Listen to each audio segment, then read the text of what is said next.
Your brother's a hoot too, man. Yeah, he's a good time. Yeah, he's a good guy.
Welcome, everybody. Happy Monday. I'm back from my awesome trip in California. We got Brian Massetti, owner of MLM Motorsports, with us to recap the weekend. Got an exciting show for you tonight. Podcast, again, every Monday night, 8 p.m. Central Standard Time. If you miss us, you can listen on iTunes and Spotify under Let's Grow Polling. OJ Grassick, excuse me. We call him OJ. Yeah, with Full Pull. After we talk to Brian, they're going to talk about some new fun games they have coming up for the farm show. The Larry Richwine smoking a cigar tonight. Larry, can you give us a puff?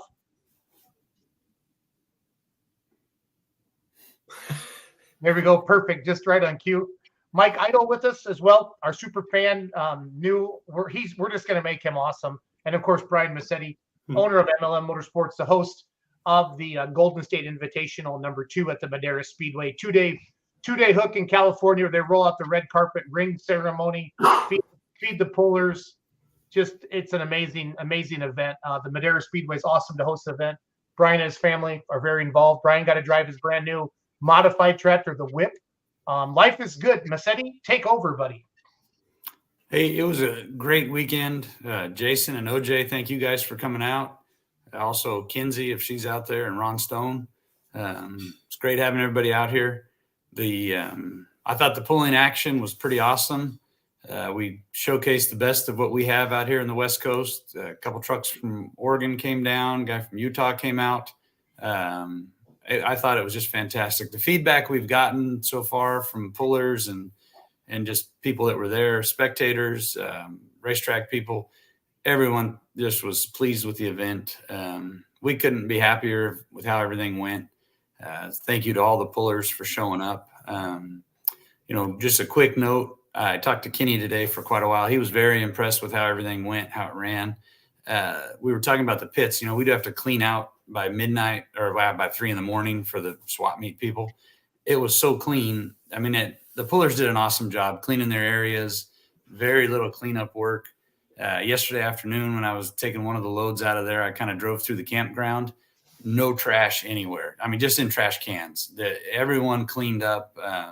So I want to thank everyone for doing that. That was we had no problems in the campground except for one little group that we actually had to have the sheriffs come and talk to them. Other than that, it was great. The people just hanging out, having a good time. Nothing got out of hand. I appreciate everyone obliging with parking the golf carts and side-by-sides because that definitely got out of hand the year before, but everyone maintained with that and nobody got hurt. Well, I understand Jason was hurting Sunday, but it wasn't because of the golf cart. That was self-induced. Guys, you go from camper to camper and everybody wants to do a shot with Jason from the Beer Money Pulling Team. Next thing you know, your stomach feels like a blender and it doesn't feel that hot. I'm just going to say that, Larry. Well, everyone wanted to do a shot or shotgun a beer with me, but I just said no thanks. So I don't know. You can do that? You can do that? My wife's standing here looking at me, so proud of me right now. Jason doesn't have the ability to say no. He's so accommodating.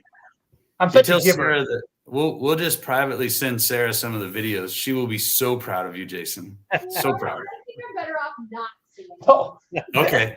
All right. I didn't do anything that would get me arrested. I was just having a good time. So, well, I don't know. The beer cans and the T-shirt launcher. I don't know how legal that is, but it was fun. Next year, T-shirt launchers are getting put away with the golf carts. Yeah, that was a good time. Again, I want to just thank all of our pullers. Can we kind of go? Is it right if I go through the class champions or Brian? It's you paid 8 minutes. You paid for 8 minutes. I owe you back for all my full pull shout outs. So. All right. Well, then I get more than 8 minutes. Come on, Brian. Come on. Our 6,000-pound super stock four-wheel drive pickups. We have a repeat winner, the Biseglia brothers, Kenny and Joseph. They won both nights also. Our country modified four-wheel drive pickup class, Dusty and Sherry Mincy came down from Oregon with their date night truck, and they also won both nights, so they're ring winners. 6,000-pound tractors, basically our single engine tractor class. Steve Milanesio with his Tasmanian Devil, and that video in that opening clip there, it showed that he had a bunch of smoke pouring out. So their shop's about an hour south of us. Brant went home, picked up another engine, they changed it for Saturday night, and then just went out and dominated even more. And I've told them, and I mentioned it at our little ring ceremony, that meant a ton to me because that just helps our show. They could have easily just said, well, that one's done. We're going to put it in the trailer and just run the other one tomorrow. But they took the time to go get it, spent all day changing it. So that it really meant a lot to us that they would do that. Our 85-pound hot farm class was Anthony Grappetti won that, and Anthony and Kevin Lucas were our two competitors, and they flip-flop wins. So the distance was the tiebreaker. So Anthony won that class. Our 12,000-pound hot farms, John Spielman, he won both nights. He also spent the whole weekend working on the track. He was down here 3 or 4 days last week prior to moving in on Thursday. So John's part of this deal. And he's on the screen right now. That's That John. is John. And That's he's the only fine. guy I've ever had a chocolate fondue station at his trailer after the pull. It was amazing. So John's an amazing man. He is, and he's a pretty fancy guy, although you wouldn't know it. But he, I mean, it was pretty cool to see a chocolate fountain outside of a toter home. He did. Our work stock diesel pickups, Eric Rocha with his night shift truck won both nights pretty handily. And then, of course, won the ring. 50 feet's pretty handily, Massetti. I think it was more than 50 the first night, but no, well, I can double check. I can go to GSI 23 on Facebook. So. Yeah. Anyways, also they celebrated their daughter Taylor's third birthday there Saturday, so that was kind of cool for her. Our Super Farm class, Bradley Chipineri took over driving for his dad, Brent, this summer because Brent broke his foot or his leg, and so Bradley, who's like only 16 or 17, stepped in and has done a beautiful job, and he won both nights, won the ring. So he's 16. I interviewed him in the winner's circle. He's driven the tractor 4 times, and he has 4 wins. Yeah. It is. I mean, he's doing a great job driving. It's also a very good tractor. So, I mean, that helps. Brent has done a lot of work on the tractor to get it to that level, and Bradley's a natural at it, I guess. He might have driven an antique a few times, but obviously at 16, he doesn't have a lot of experience, so he's doing great. And they had Rex Coons out there too, which might have helped turn a little bit. Yeah. Yeah, I know they're good friends. So, limited pro stock diesel. Trevor, my son, Trevor won. He got second place Friday night, and then he won Saturday night. Then his distance was enough to break a tie with Trey Smith. It cost Trevor a turbo, but that's okay. He got the ring out of the deal. There's Baseglia's truck, Lumbaducci. That's our 6,000 super stock champion. Yeah, he was back to back. They won it last year and they won it this year. So they did. Wow. They did. That the limited pro stock class, I want to just throw a quick shout out to 2 guys. Matthew Orsetti, he got screwed on Friday night. That's all I can say. And he was very gracious about it. And I did everything I could do to try to make it right with him. And he didn't want any of that, but I can't thank him enough for understanding the situation. And it was just a bad deal. Tyler Brownlee also, we had a little bad deal with him on Friday, but I talked to him Saturday, also very understanding and very gracious. Tyler was able to lay down a couple good passes. Matthew still had some other issues, so he wasn't able to make a good pass this weekend. But anyways, I appreciate those guys understanding the situations and being cool about it. Just shows how great our competitors are.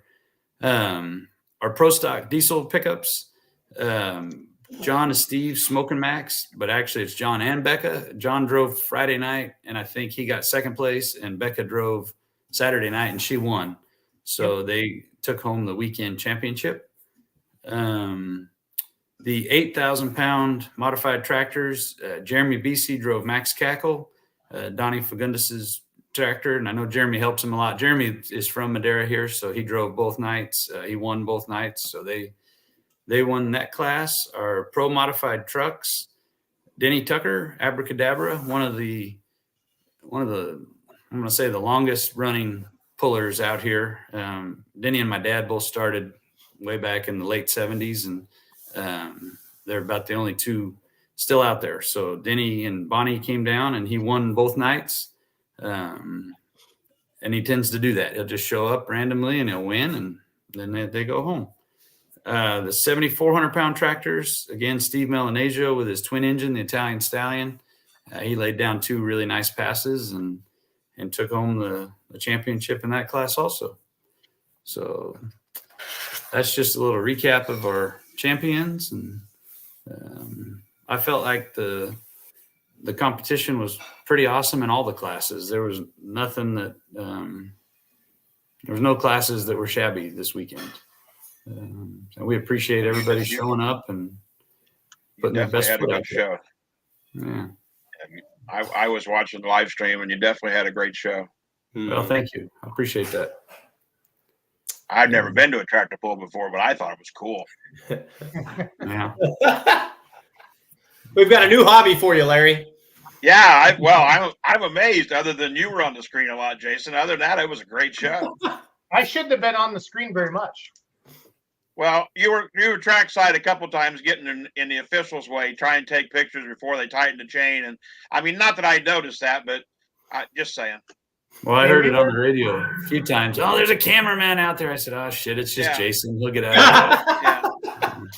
I mean, I know he signs the waiver, but I hate to, bring his body back and give to his lovely wife. My God, she's already lost a bet marrying him. What else can go wrong? One thing that I would like to do, if any of our local pullers or anybody that watched it on the live stream, anybody, if you would contact the Madera District Fairgrounds, just call the office and tell them it was a great event. Even if you watched it on the live stream, don't tell them that. Just say, hey, I saw that truck and tractor pull. That event was awesome. Unless you really hated it, then don't call. But if you were there, if you're a puller that was there, or if you watched it on the live stream, or if there's any of our local spectators that are watching, as many people that can call that fairgrounds and just tell them how great it was. You could throw in that you didn't like the smell of dog shit and the barking dogs outside of the racetrack, but that's okay. Really, if you just we can do that here. There's 11 German Shepherds outside this window. I can get you the barking dogs and dog shit. We don't want that. But if many people if they could just call the fairgrounds office and just tell them it was a great event and you really enjoyed it, that'll help us. Give me the number, Jason. I'll call them from Indiana and say that was a great show, because it was. I was impressed. Madera Fairgrounds, Brian? Yeah, I believe that it's 559-674. Let me look it up real quick. I don't have a pen. My God, man. I didn't know there was going to be a test. Jason's going to put it on a little ticker in the bottom in just a minute here. There you go. That Jason, he's a heck of a guy, isn't he, CJ? OJ? RJ? Whatever it is. OJ, yeah.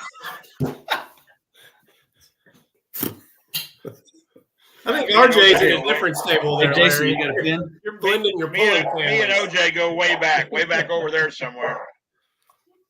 559-674-8511. What we'll do is we'll get the No Practice podcast guys to call them. OJ set that up for their prank call thing that they do. That's going to be there. Nobody's going to answer though. We'll leave a voicemail. Okay. I'll call them tomorrow during business hours and say, I've never been to tractor pull before. I'm from Indiana. My God, that was good. Do that again. Well, I think it'd be better if we took it a little more serious and really. Well, I would be serious. I mean, just look at me. Do I not look serious? My God, man. Yeah, but they, I don't know if they can hear that it was a good event. Then I think that'll help us have a little more weight to get a date next year that doesn't have a dog show going on. There's the legend Denny Tucker right there waiting in line. But man, the hospitality, Brian, we interview a lot of promoters on the show, and the hospitality that you guys put out, it's second to none. I mean, it is the ring ceremony. You feed all the pullers, the facility, the organization, the communication. Brian, you're an awesome promoter, and I'm not just saying that because I work for you. I'd say that even if you didn't pay me. That's legit honesty. So, well, I appreciate that. Thank you. I mean, I'm new to the sport, Brian, and I would echo that. It's first class. The pullers are well taken care of. It's a great facility to have a pool, and I would say, even on top, I talked to you a bit about this, but the location is super cool. Being there in town, it's a little bit different, and I mean, I love it. It's great when you can go from the Midwest out to the West Coast and feel like you're at home, and that's what it felt like. And in your 4-wheel drive class, I mean, those trucks are just fantastic. Yeah, all the unique body styles. Really, really fun. I've been trying to post as many. I got thousands of pictures to post yet, but I've been trying to get some of them up. So. Oh, and that's what this event is about, trying to showcase our pullers that are out here that are, pulling on the West Coast. Our guys aren't really going to travel to the Midwest and not everybody can, and not everybody wants to. Their schedules don't allow it. We're 2-day drive to anywhere that doesn't have that's not California, Oregon, but I mean, anything not on the West Coast, it's a drive to get there. So we want this event. I mean, we'd love for other people to travel out here, but it's also about just showcasing the equipment that's out here. We could put on a damn good show with just West Coast equipment. Brian, that was actually one thing as a fan that that was probably my biggest impression, my biggest takeaway as I was watching this actually in the deer blind. It's deer season in Missouri this weekend. I was watching it, but the biggest thing I thought to myself was it was so nice to see vehicles and equipment outside of what I'm accustomed to seeing. I watch a lot of Midwest pulling, and there's a lot of beautiful iron in the Midwest, but you almost get desensitized to it. You're like, yeah, I've seen that tractor, however many umpteen times. And for the first time in a long time, I caught myself saying, man, that's a beautiful piece of equipment. Wow, that's really sharp looking. Oh, dang, that one's really, because these are vehicles that we don't get a chance to see. And so that is just really, really enjoyable to be able to sit back and watch your product and watch these fine pieces of iron go down the track. That's what made it fun for me, was kind of getting that refreshing taste of new, different, but highly competitive. Sure. No, that's a good point. It was a good show. Yeah, it's well said. Thank you. Well said. Yeah. No, Well, Brian, thank you again for everything. Just really excited to work with you guys moving forward and promoting MLM Motorsports and everything out on the West Coast. Great family, great people, all of you. Appreciate everything you did for us. And if you haven't yet, Brian, could you head over to the Full Pull app and make your picks for the weekend? Yeah, I have the app. I'll show you. I got it. I don't know how to get in. I don't have a password or something. Brian, I promise. I promise. As we grow, MLM will grow. You guys are great. We appreciate you guys, and also I do want one more thing. My family is a huge part of this. We all know Christy does 99% of the MLM stuff, but my parents, my brother, my sister-in-law, my cousins were here helping. It just takes everybody. My kids, Trevor, James, and Lexi. The boys, they grew up with this, and it's always been fun to go to pools. But now they run the scales for me. Then between our 3 vehicles, and then Trevor is the team president at Cal Poly. They got the 2 tractors. There's 5 vehicles that my kids and my brother are helping get on the track, and it's just we couldn't do this without them. It hit me pretty hard last night that next year James is going to be away at college, and he's kind of been my right-hand man the last month, getting ready for this and keeping our pullers ready and spending a lot of time at the shop for me. So I don't know what I'm going to do. I'm going to find a little high school senior and have him come out and help. But so I interviewed Trevor Saturday night, Brian. I'm like, did you bet on yourself tonight? He goes, no, I bet myself to win Friday night and I lost. So I bet on everybody else Saturday night, and then he won the pool. So he said that's what he's going to do. Well, We've cracked the code. Yeah. Lose the battle, but win the war. Yep. Cool. But anyways, I just want to thank my family, everybody for pitching in. A lot of our friends helped. We couldn't do it without everybody. And we couldn't do it without the pullers. We can plan it all and we can get a bunch of people there for food, but if pullers don't show up, we don't have a show. So I want to thank everybody for showing up. And I hear you, Brian. I got to talk to your mother-in-law, your father-in-law. They were right with you. They were at the t-shirt. Your kids, but again, I mean, you're exactly right. It's a family affair. It's friends, and I mean it. Like we could use 1,000 Brian Massetti's or Massetti family. Sorry, I know your dad's history just in the sport. So thank you for everything you do. I think it's so awesome that you have that going on there. It's a great pool. It is. We're lucky, very blessed to have the family, and this campground deal. A lot of families there too. That was cool. The whole weekend was pretty awesome. People bringing their wives and kids and just hanging out for the weekend. So, it's great. I'm not going to say I'm ready to do it again right now, but give me a couple months and we'll be back. Awesome. Did you just do one event a year? Or? This is the only event we do like this. Okay. We contract with fairs and we we put on like 12 events a year, but this is the only one we do at this level. Larry, this is their interleague, if you will. Oh, I could tell it was a big deal. I mean, I'm not being sarcastic at all. It was a great show. Seriously, I watched the dang thing. Of course, I couldn't afford to buy it. I had to beg for a code to watch it because Jason wanted me to critique it, and I critiqued him a little too much because he responded, and you could tell by all caps that he was not happy with my response. Anyway, but no, it was a hell of a show. It really was. Thank you. Yeah. No, it's all good. It is all good. Well, Brian, tell Christy hi and the kids, and we'll talk to you soon, buddy. Okay. Thank you. Thank you, guys. Have a good night. Yep. See you, Brian. Thank Take you. care. Brian, owner of MLM Motorsports there. Just a great guy. You got to meet him, OJ. You know what I'm talking about. And all the pullers out there. A lot of the pullers are tuning in tonight. So, OJ, before I bring the cast of the No Practice podcast on, let's talk about Full Pull a little bit and what Full Pull has planned with your farm machinery show. I guess what you take over. I'll put it up on the screen, buddy. And then you take over. I may hang with the cast a bit because they never let me on the show. Well, you're the back office person they recruit all the time. Yeah, the ugly people get left out. No, so we have a new game that's a little bit different for the sport. So as everybody knows, and Jason, you have to probably help me, you and Larry and company, but we just launched the game just tonight. We're officially announcing it here on your show where you can select sort of like a March selection show for college basketball. You can select who's going to make it into the National Farm Machinery Show. So it's invite only. There's a little bit of intrigue around who makes it in, who makes it out.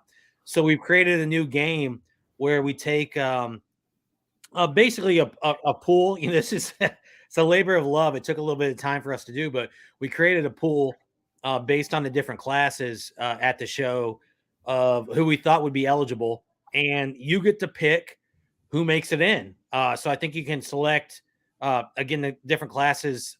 There's different amounts, so 15 or 12 or whatever, but you get to pick who you think can make it in, and you get points based on who you. And then we're going to track a leaderboard for each one of the classes. And the cool news is we partner with the Farm Machinery Show that the winners get tickets to the entire event at the National Farm Machinery Show. Cool. When is National Farm Machinery Show releasing their committed pullers? When does that list come out? It's a good question, Michael. We actually haven't established a date for them where I can't talk too much about it. Maybe when I get the No Practice podcast guys on, they can provide some more intel, but we're actually trying to release the finalist hand in hand with them, potentially with the show. So we don't know the exact date, but we may be able to do something live to announce it on behalf of the show. Does this also mean that Jason can't give us any hints about whether or not he receives a little envelope or a big envelope between now and then? That's on you, Jason.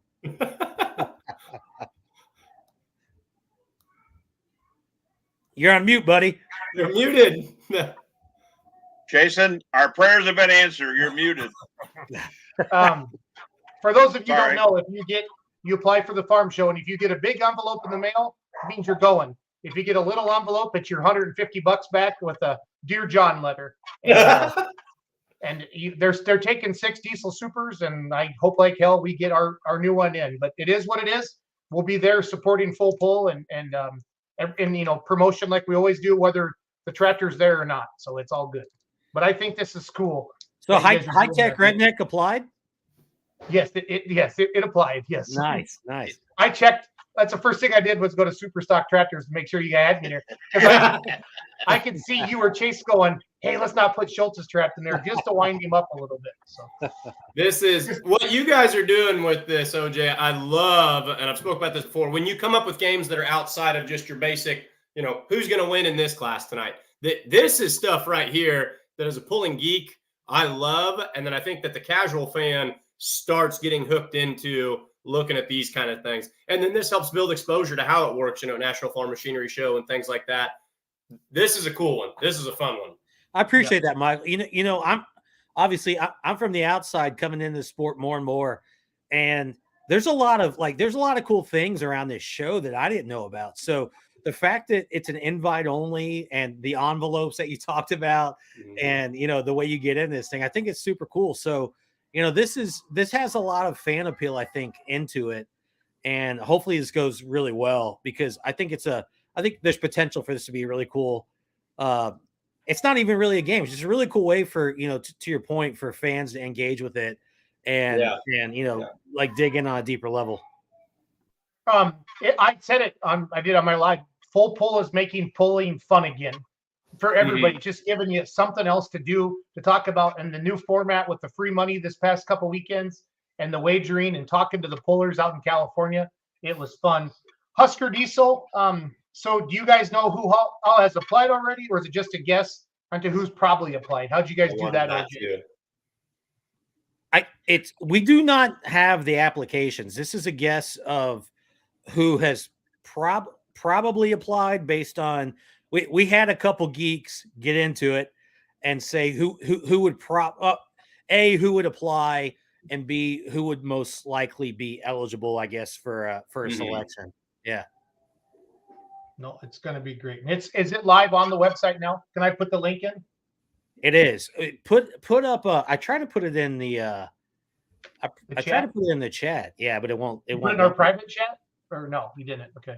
Yeah. Fullpool.chalklinegames.com, and it'll be on our website tomorrow more prominently. Actually, it's on part of it's on our website right now. But yeah, for right now, you can use that. Here's the link, everybody, if you want to jump over there. And I'll put that up it's in the comments right now. So, well, good. Well, I think it's time to bring on the three amigos. Don't you think, OJ? Hopefully the panel's ready for these guys to come on. Well, they kind of do their own. Should I bring them on like my sick pull? And I hope we receive one of the big envelopes. Yeah, Mike Lance, it's the coolest thing in the world. Because I've got one big envelope once, and I've got a couple small ones a couple times. And it's a different feeling every year. So without ado, let's bring them on one by one, OJ. What the hell, OJ? He just went and talking to him. OJ, should we just bring them on one at a time? I got crazy kids in the background. Well, I'm here. Because you're crazy. You make crazy. I am kids. crazy. My boy is crazier than I am. Shut up, OJ. Listen to me. Should we just bring them on one at a time? Or all three at once? Well, Jason, I think maybe one at a time. I'd like to see a Jason reveal. Okay. Jason, well, I'm going to bring on. And now, live from Kentucky, here it comes. I'm going to go in order of I think it's importance. I think they bring the most to the show. And I'm going to start with Tyler Slaw. I was hoping you'd go with Tyler first. Hoping. Ta-da!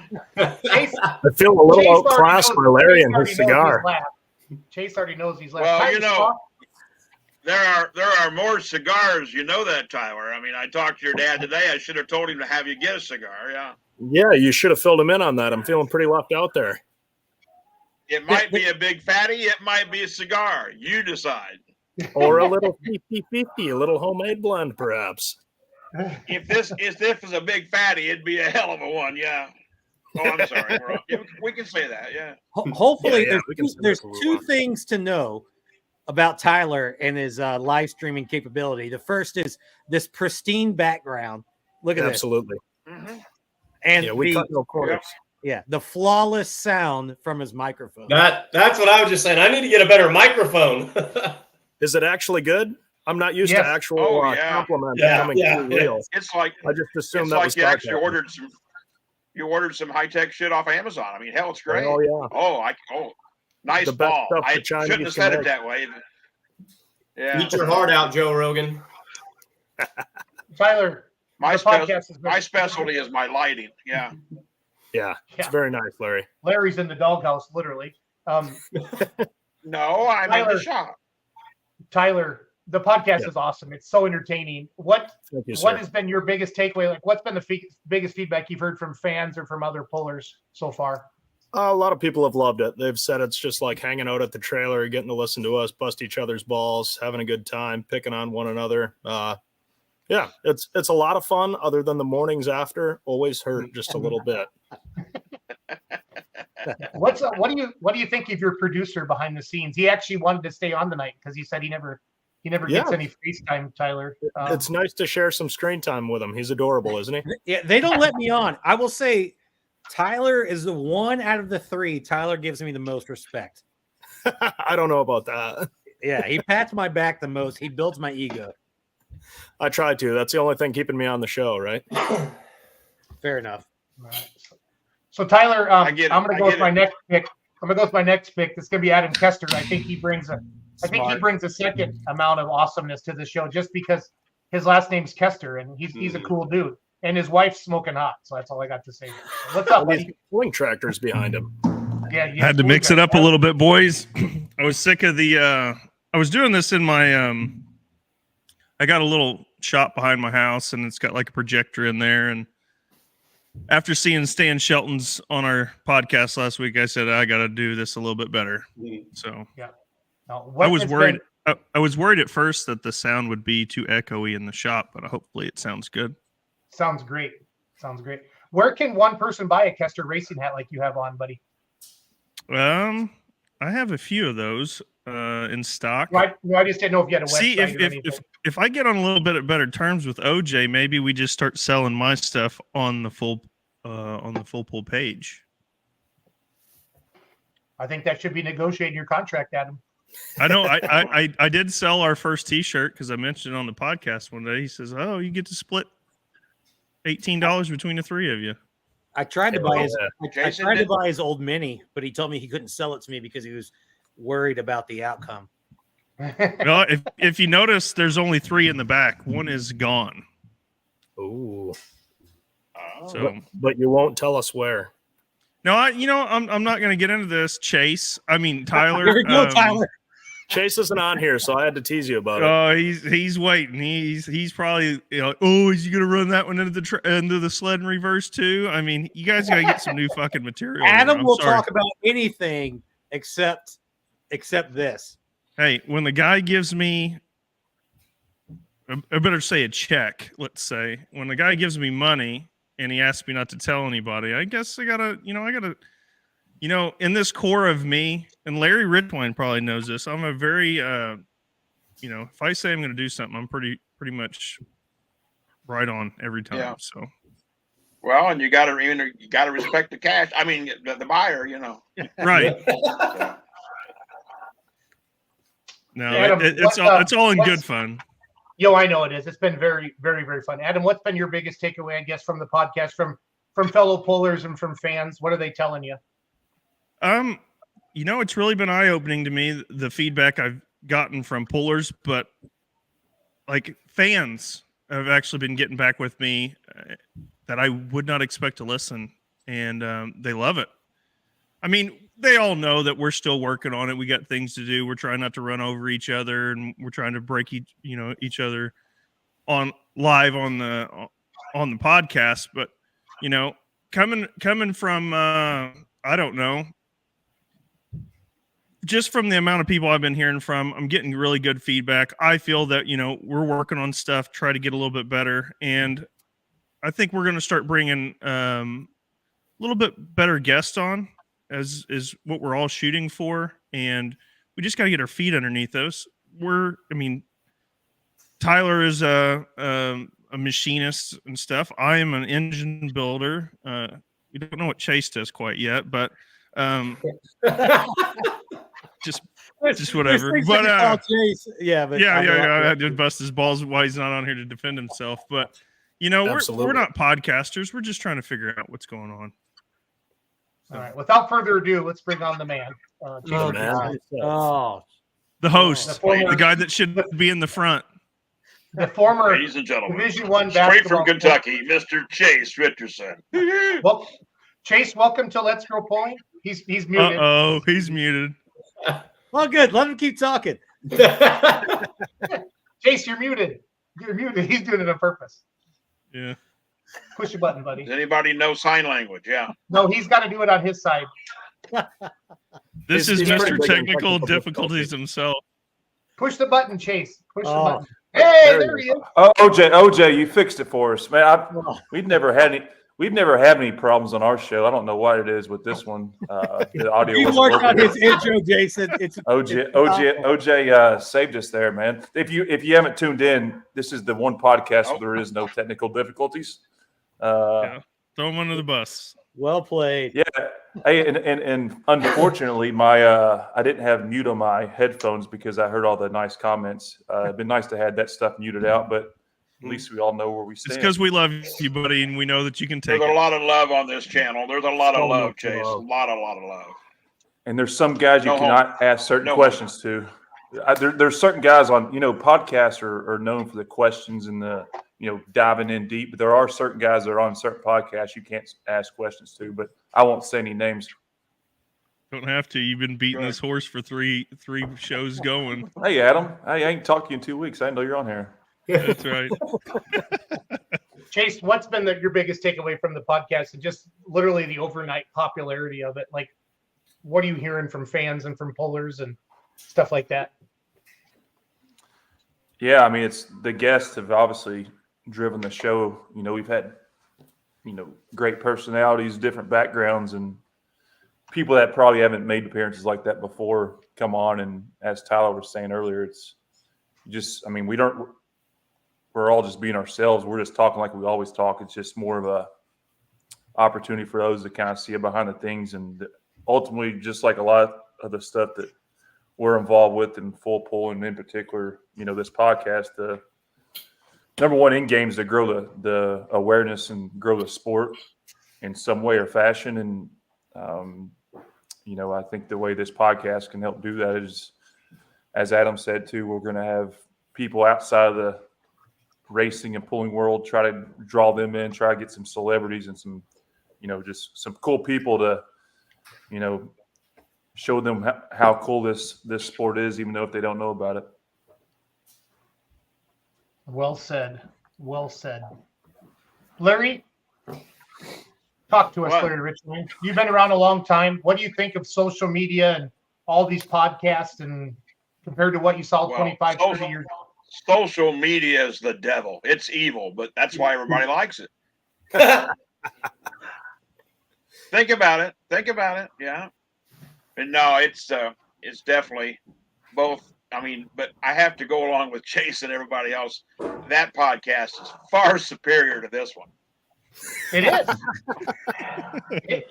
They have better microphones. Yep, I'm not. Yeah, right. well, Coach, if I my didn't guy have a yelling at his laptop- computer back there.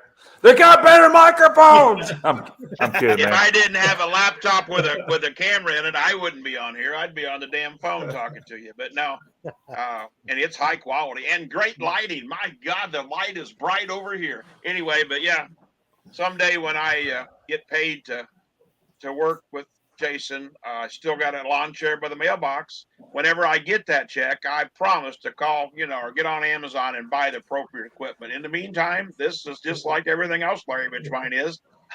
This is all you get, man. We like it. No frills. I love it. Yeah, at least I'm consistent, man. That's right. We Yeah. know what to expect. Yeah. If anybody has any questions for Chase or Adam or Tyler or OJ or Larry or Mike or anybody like that, please throw them up on the screen there. I'll throw them up in the comments. Let's see, we got here.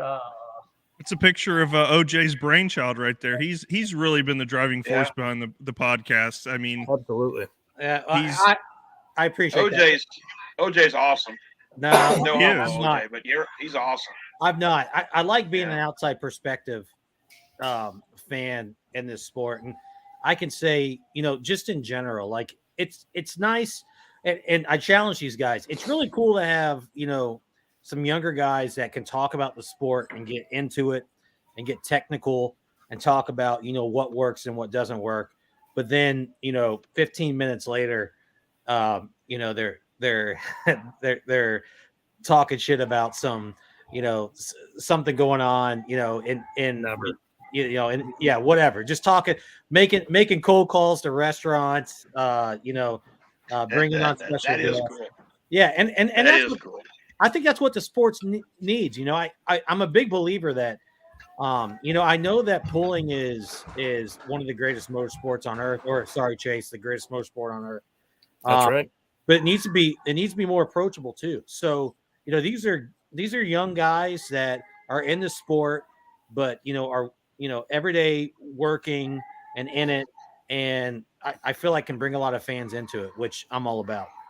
What it feels to me like they're doing is they're pulling the curtain back behind from, as a fan perspective, like you guys are who we show up to watch, and we want to hear what's going on, and we want to see what's going on, and we want to cheer for you. But then especially in the off season, the rumor mill gets into like full swing, and you guys aren't afraid to bring up things like rule changes or strategy or setup. And then Some of us, very point blank about that. And those things that we as fans sit there and we wonder about all season, why did they make this rule change? What does that even mean? How do we interpret that? Blah, blah, blah, blah. We get to hear it straight from the source and the opinions that come with it, good, bad, in the middle. And so it cuts out a lot of that wondering that we're stuck with all winter long. Yeah, I think one thing to remember about this is like we're not attached to any organization. Yeah, we all pull PPL, NTPA. I mean, if there was other organizations that offered the mini rod class, I'm sure you'd see us at those too. But we've done this long enough that I feel that something needs to be said, like you said, that's behind the curtain, because everybody sees us at the track and they wonder, like, oh.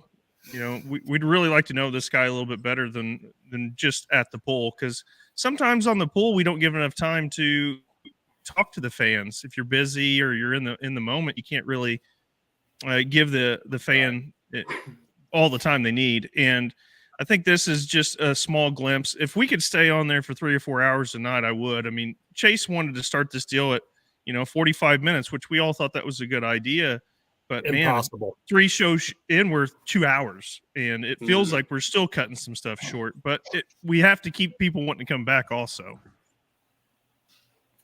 If we initiate the actual last weekend, and I was amazed how many people commented on watching your guys' show and this show, and how much they enjoyed it. And people that you wouldn't dream was sitting in front of a laptop or a monitor. I mean, we're talking guys older than me said, well, we really enjoy those shows on the podcast thing, whatever to call it. I'm damn it. And they said those 3 young bucks, they're having fun too. They all got a beer or a beverage or something in their hand. So you guys have alcohol. We've got a fat guy smoking a cigar. Hey, I've got a lukewarm Coors Light left over from deer camp. Easy. What you're going to come to learn about the branding is, besides the people back here, maybe not the one O'Reilly's, they don't give us a whole bunch of money, but we've done some shows for them. But when you start putting the brands up, when they start giving you some money, yeah. My favorite thing has been able to show like other people like breaking through Adam Bauer's exterior layer and showing people like what fun stories he can tell, because like he can be a hard to approach character, but we get him on there and get him rolling, and you get to see what fun he can be. And I mean, getting to have Stan Shelton on here and talking and telling stories and getting his opinion on things, just kind of, like you say, pulling back that curtain and just kind of showing off those personalities that we've got at our disposal. Like Chase said, really the guests drive the content. We just get to be the lucky ones to bring the platform. I agree. I think this is a great way. I think this is a great way to help this show with the poor audio. We'll call it Jason's show, but this show with poor audio. We've been tossing something around. And Jason, tell him to leave you alone. I don't like this. Hey, you know what? He's not picking on me for once, so let him go. So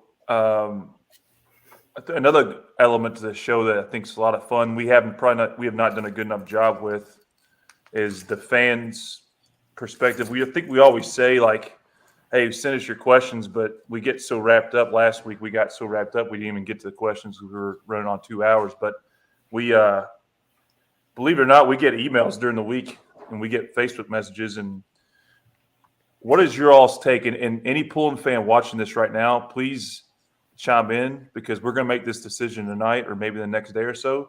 Should we take all email questions and negative stuff we get and answer them, because there's a couple of those. I don't call them negative, but there's, if we answered them on our show, it would probably be a very interesting exchange. So I'd be curious to see. Jason, you've been doing this for a long time. Larry, I mean, your perspective always matters to me, and Michael, you're obviously a polling fan. Anyone else watching? We have a pretty good stack of interesting questions and feedback we've gotten. Should we take it to our show live and then just air it out? What's your all's thoughts on that? So I think you should. I really think you should personally. interaction, yeah. I used to listen to Howard Stern before he became a liberal or whatever he is now. Chase, I love that. Like, I love the confidence that you guys have, you and Adam and Tyler, and you just do your thing. For the longest time, like, everybody said I wasn't professional enough and I wasn't what was good for polling, but people didn't understand social media. And I heard that for like 7, 8, 9 years. And like the last couple of years, we finally have like, oh, this social media thing's kind of important for truck and tractor pulling. I think we should embrace it. So I think for the longest time, Chase, I tried too hard to just be kind of, I don't know, cool or not piss anybody off. But if you want ratings, and I mean, like you listen to any podcast, they open up with something and you have to pick a side, right? You have to pick a side. And I think you need to air it all out there because everybody's got an opinion. And I know you guys are not afraid to embrace it. So I don't think it's really airing it out, but it's kind of like if you're going to step up to the batter's box, you're going to get a hard pitch thrown at you. So when you send that email and press send, you can't expect us just to sit on it. That's the way I look at it. But now, I would say this is my opinion only. I would not feed to the guys that write a comment and don't put their name, because that's selfless. I really think that if we're going to see who's saying it, they need to put their name behind it. Because if I'm going to talk trash about somebody, which I have done before in the past, I don't care if my name's attached to it. I don't know how you guys feel about that, but makes it more it would fun. incentivize people to maybe put their name behind their comments, and then we'll see what kind of comments we really get. Well, that's why I've always ripped on Pollock.com for years, not because of not jealous of it.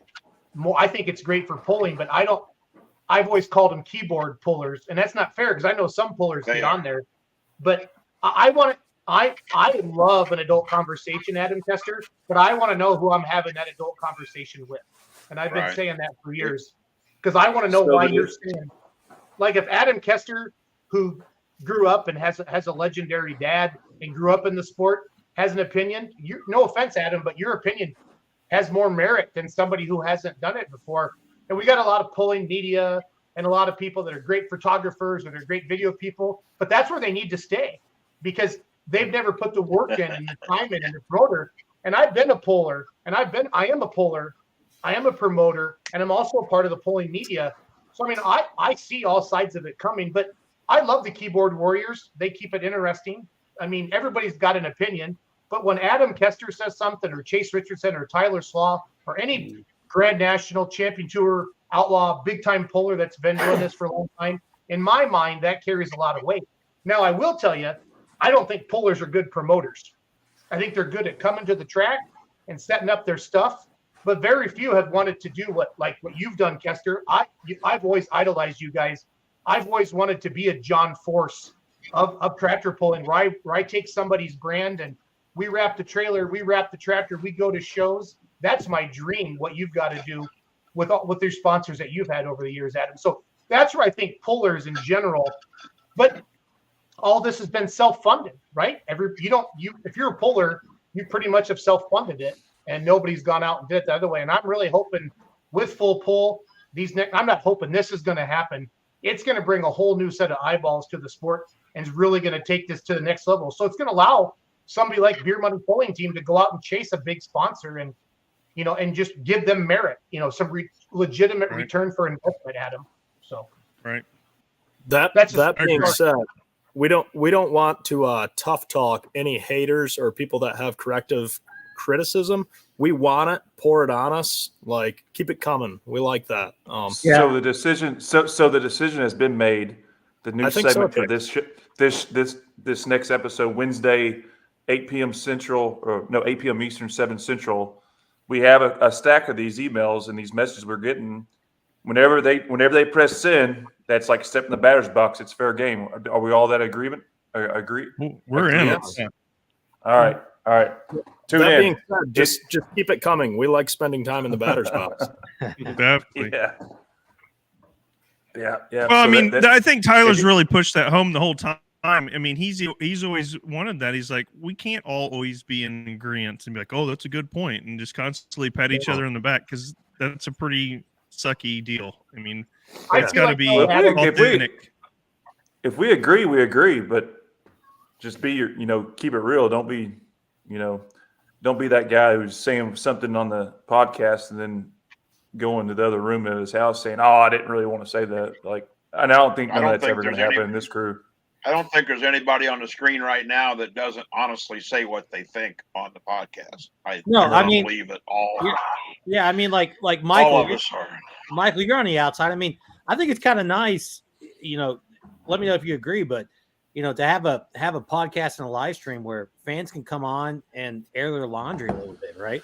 I love that you can cut straight to the point, and because I think the keyboard pullers, I think that's a lot of the fans and a lot of the uninformed sitting behind there coming up with opinions that we don't know about. And so when you can listen to people who participate, the pullers are the ones doing this day in, day out. And I think fans and whoever, people sending emails or people getting online and talking, come to quick conclusions without having heard what could be said or what needs to be said, especially from people more directly involved in the sport. And it kind of really highlights something. And you three have talked about this. You brought it up at one point, I think a couple of your podcasts ago, and you were discussing a rule change, and it kind of went down this hole. And it said, at the end of the day, is pulling for the fans or is pulling for the pullers? Are we making a rule that's going to create the most competitive and fair and balanced class, or are we making a rule that's going to create the most entertaining class? And so you really kind of have to balance that and highlight both of it. And that's one thing I've discussed a lot in pulling is it a show kind of like, and I don't know this, but kind of like Monster Jam, or is it a competition, like track and field or something? So anytime we can hear it from you, and especially I think if a fan is asking a tough question, looking for a legitimate answer and not trying to set up a tee to be like, gotcha, proved you. Anytime you can highlight good information, that's excellent. Yeah. I'll even take the gotcha, prove you. Like, I like being told I'm wrong. There's nothing wrong with that. That's just good conversation. I mean, they gave you heat, Tyler, about the chassis roll or whatever with your feet, right? We had that 2 podcasts ago, but they called you out. Yeah. Chase finally campaigned and got my chassis outlawed, and that's all right. We'll get it done without it. So they're not even in agreement on the show. Yeah, but that's what it's about, man. That's what makes it. But you cannot offend Tyler and I, but Adam, you got to kind of take it with slight caution. But he's pretty thick-skinned too. And the word keyboard puller. Excuse me, I'm having a hard time talking today. The word keyboard puller is not like it's not a knock. I don't think it's a bad thing at all. And hell, I think we need more keyboard pullers in the world, to be honest. So bring them on. We'd love to, and it might get to the point where we might have a repeat commentary when they might be one of our guests one day. I mean, who's to say not? Yeah, we don't really practice none of this. Go ahead, Chase. No, I just said none of this is really scripted. We kind of just wing it. I mean, we plan a little bit, but week to week, and we have a kind of a layout of what we want to do. But if somebody feels like they need to get on and stand up for themselves or their beliefs, well, I wouldn't say that's not beyond something we wouldn't do one day. That's so. As comments, OJ, as comments come in, I'll put them on the screen up here. And this is, I know you guys have a lot coming in because I see the comments coming in during your podcast. But like Thomas Jackson says, why even bother with those folks? And then he says, I'm a keyboard warrior, but I only spew the truth. Okay. I think Thomas. Why we bother with it? Thomas is up. Thomas. Yeah, he's a little angry. And then he says uninformed about, because Michael said the uninformed about, and then he says good information according to whom, and then He says 6 of y'all and not one answer. So I mean, I that's like the this kind of guy. stuff. There's Hey, see what he's doing on Wednesday. There's technically 7 of us. So which one of us? Okay. Yeah, Ask want Thomas right next to phone us. number. Thomas, answer this on your message there. Do you watch the No Practice podcast? If you do, meet us there on Wednesday when it's our show. We can control the narrative. We're on Jason's show We'll now. bring you on. Thomas. Oh shoot. I'm all No, but in. that'll be like when we had Dave Schultz on from Bowling Green talking about their new campground rules. I was uncomfortable that night. I was one of the first times I really didn't know what to do with the show. And because you have Dave Schultz, the big blue shirt, right, of the biggest poll in the world. And then you got all of his fans that are mad as hell. And I honestly, guys, that night was not, but he took it like a man. And I didn't put all the comments on the screen, but all in all, he says, I'm not promoting your stuff. Oh, one of those guys. I like that guy. See, that's what we love. Somebody that wants to. Thomas, are you a robot? Thomas, are you a robot or are you a real person? That's probably the next question. How many traffic lights are in this photo to prove you're not a robot? Yeah. What, Thomas? Thomas, show your real face. It's not Halloween no more. Is the Thomas? Surely that isn't a Tom Jackson that we all know. Oh heavens, no! Trust me. He yeah. No. Little does Thomas know, Jason, he's helping our engagement right now. So Yeah, no, that's why I love trolls like this. I mean, they're fun because the more comments. Jason, this is probably your biggest show of all time, having us on here, right? Yeah, we had nobody watching. Nobody watched at all until you guys came on. All of a sudden, numbers went ding, ding, ding, ding, ding. Yeah. We did this for Wait a free. minute, where's We my- did this for where's- free too. Where's my other hat I had? Where the hell's that other hat? Yeah. Oh. I got a guy comes to my shop and he goes, "What are you going to do with your old hats?" And I said, "How many you want?" And he left there with several hats. I didn't give him an NTPA official shirt, but I thought about it. Jason, you're getting what you I asked he'd for. probably wear it. I hope you know that. This is what you Even asked though for. I am, Yeah. I'm not promoting your stuff. Even though I am, I'm Yeah, aware all right, of Thomas. getting paid All pennies. There you go. Thomas, I Well, love your bad passion, bro. press. Price of copper's I love your up, passion. Thomas. So you're good. Hey, let me ask you all this question because we don't have time to talk about this on our shows, but what do you think would be a good way to, this is a down the line thing, but thought about sending your requests for guests and then we reaching out and seeing if we can get them on or not. So for instance, if a fan do a fan vote or something like nominate somebody, then let's do a vote on who that guest will be. And if I'd say within a 2-week planning period, we could probably try to get any guest on, or we probably won't get some of them on because again, it's not for everybody. But what's your thoughts on that, Jason? I love it. I love it. We've done that in the past. We've had people come in. Our show takes a real promoter centric. During the polling season, promoters hire us to talk to promote their polls. We use that for that angle, and that's why I'm glad that you guys were coming along with all of your stuff as well because it mixes it up. I feel like more people are getting involved in podcasts now as well. But yeah, the biggest shows you've ever had are going to be when you get a well-known poller like a Shelton and different things like that. And the peek behind the curtain, whoever said that earlier, that was legit. You really show. We've been saying that for years. Make the pullers the rock stars. They're the superstars. They're the ones putting on the show. And because we're not on TV a lot, and until live stream really becomes mainstream, it's still just going to be Adam Kester behind the helmet, and that's it. And it's fun to see Adam Kester sitting there, and Tyler and Chase and everybody like that doing that. So it's all good. Yeah, I actually believe that. I mean, we should get what the fans want, who they want to hear from. But I think there's a lot of pullers that maybe they don't like. For instance, Larry Peterson. Like among the pullers, he's well respected among everybody, and they got a lot of stories. If you can connect some of these people that we can go back in time a little bit, even like Chase's dad. I know Chase doesn't want to have him on there, but his dad's got some killer stories from back in the day. And Larry Richline would know as far as anybody.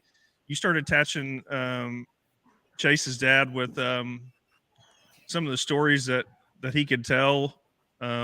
Maybe when Chase was around, maybe when he wasn't. When it's kind of sad my dad isn't around. I'd love to have my dad on just to talk about, because I just lived through his stories, and it's honestly what keeps bringing me back every year. I mean, I could have, slowed this thing down a lot, but we look at it from when I look at it from like my side of it, my friends are on the pulling circuit, and we strive to go out there every weekend just to hang out with those folks.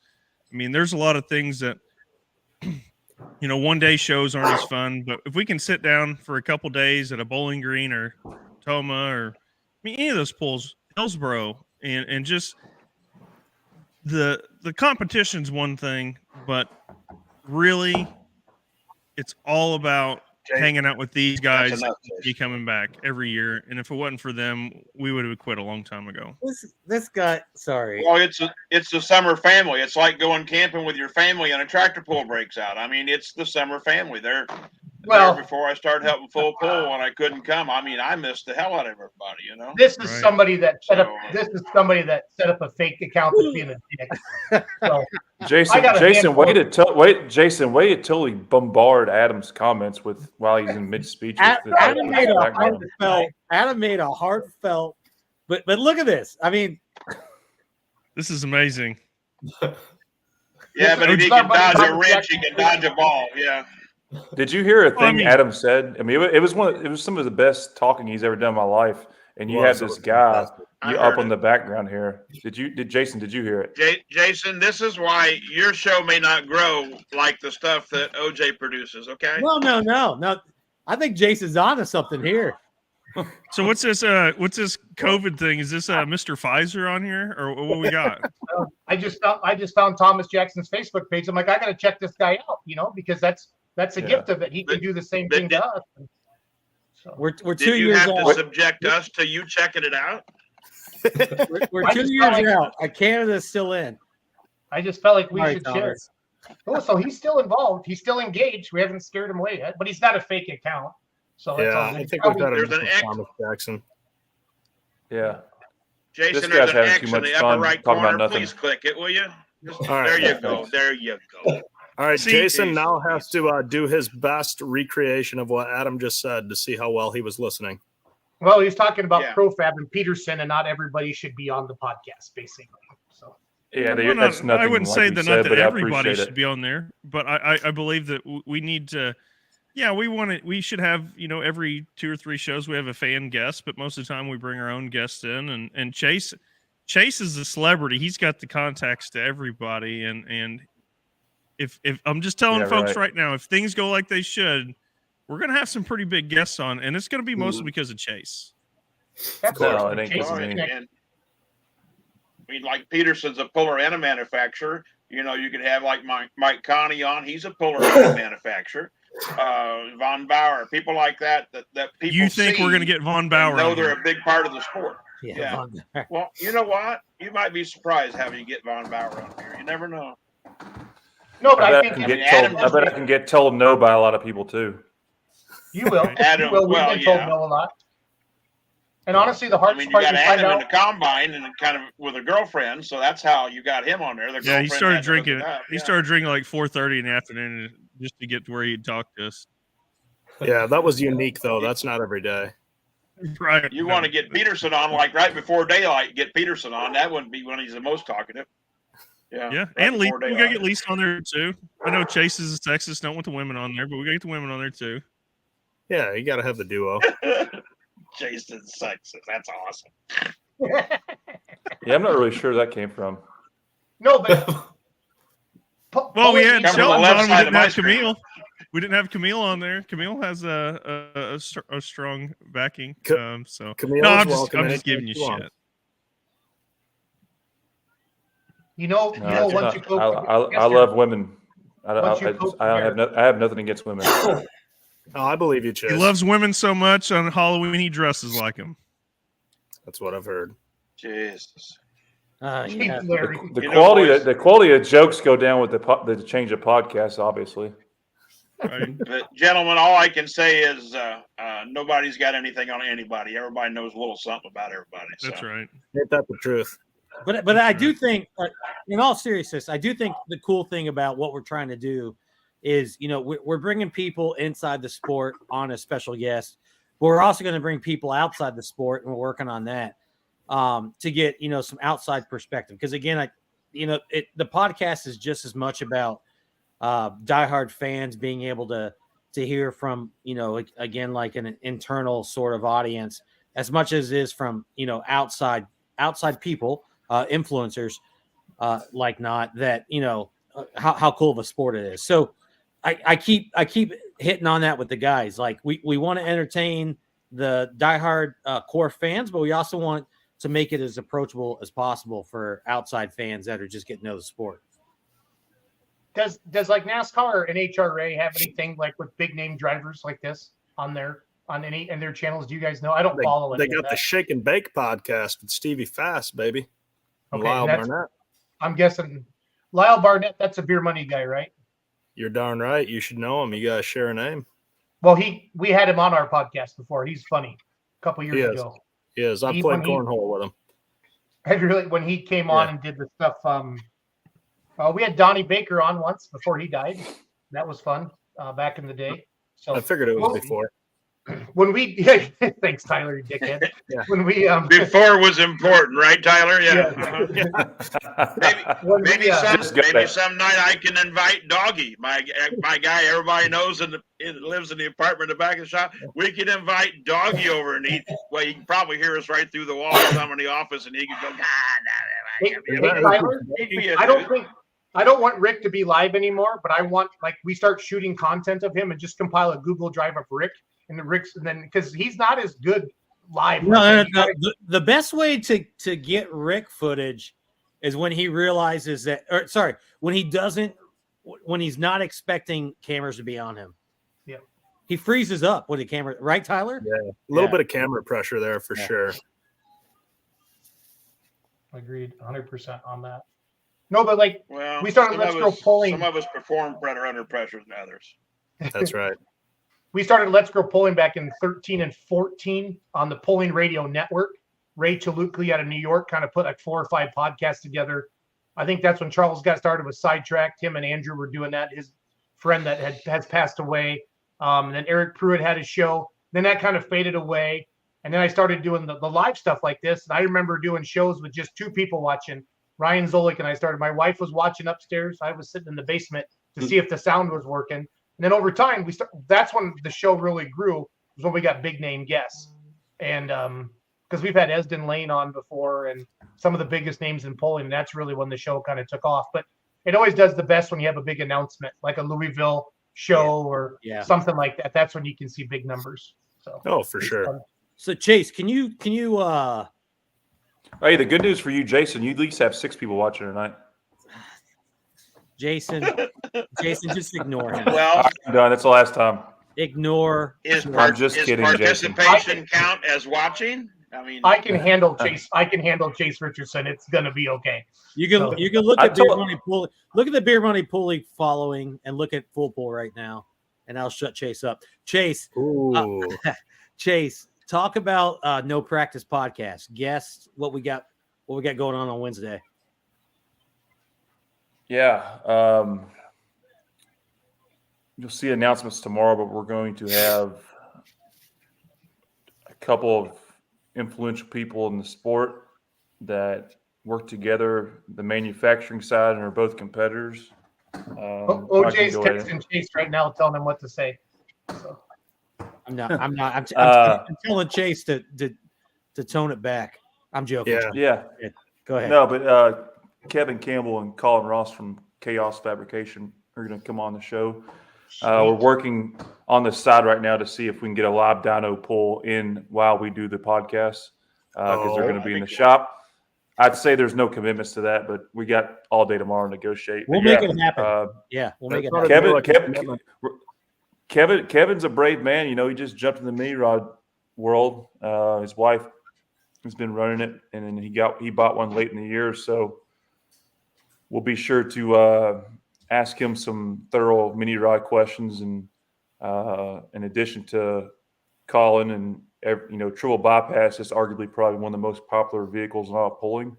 Absolutely, I think that's a fair statement, and they're first class and a lot of fun. And then beyond that, they do Chaos Fabrication. Does a lot of cool ass shit that we'll get in and talk about. And we'll also find out why Adam Bauer's super stock's not done, and then Shelton's other pro stock isn't done. Their last two guests, because they're working with Chaos and they're in line with everyone else. Because us three were thinking about getting in line to get some diesel stuff, but apparently you can never get them done. So It just takes too my mind long. about that. Yeah, it just takes too long. So yeah, excited to have them, and we're also going to unveil the fan email session as we decided earlier. I think that'll be pretty interesting. I do too. I do too. And we'll talk a little bit more maybe about the Farm Machinery Show games. Again, that's a really big deal. New to the sport. So it could be, it's going to be a lot of fun. Your chance to win some sought out tickets for free. So that's going to be really cool. Maybe get into some early picks on that. But the biggest part is we'll talk pulling, but there'll be a lot of nonsense, of course, from Tyler and Adam and Chase. Always. Oh yeah, we're gonna cold call some local establishment spotlights. And whose idea was that? That's my favorite part of the podcast. I don't even know. It was all collective. Yeah. Everything There was a kind lot of of stuff original. being thrown around. All the good stuff was me, Tyler, and Adam, and then the stuff nobody likes, OJ. Oh, tried look out how when we quickly got that canceled. shifted. Because I tell Chase to tone it back a bit, and it shifts. Yeah. I forgot we're in the Adam Kessler category. You can't say whatever you want. Sorry. I'm going to defend my boy Jason. When you bring me on, I defend Jason. So I don't need your help, OJ. It'll be. I know okay. you don't, but I'm here for you. Yes, he does. He needs your help, OJ. He needs it. You just take it like a man. Take it like a man. And it was, again, Jason, I know we had Brian on earlier, but that pull out in California just was a really cool deal. I know that, you're close friends and with the Massetti family, but really cool deal. Like, again, I've been to a lot of events this year, having that in that location where it's at, and, this late in the season, with that pulling town, it was really cool to be there. I'm glad Full Pool could be there. I'm glad we could test out one of our new game formats with that. So it went really well. Yeah, I was really happy with it. The crowd was bigger than last year, but I was really hoping for a bigger jump. I don't know what to do out there to really get people excited.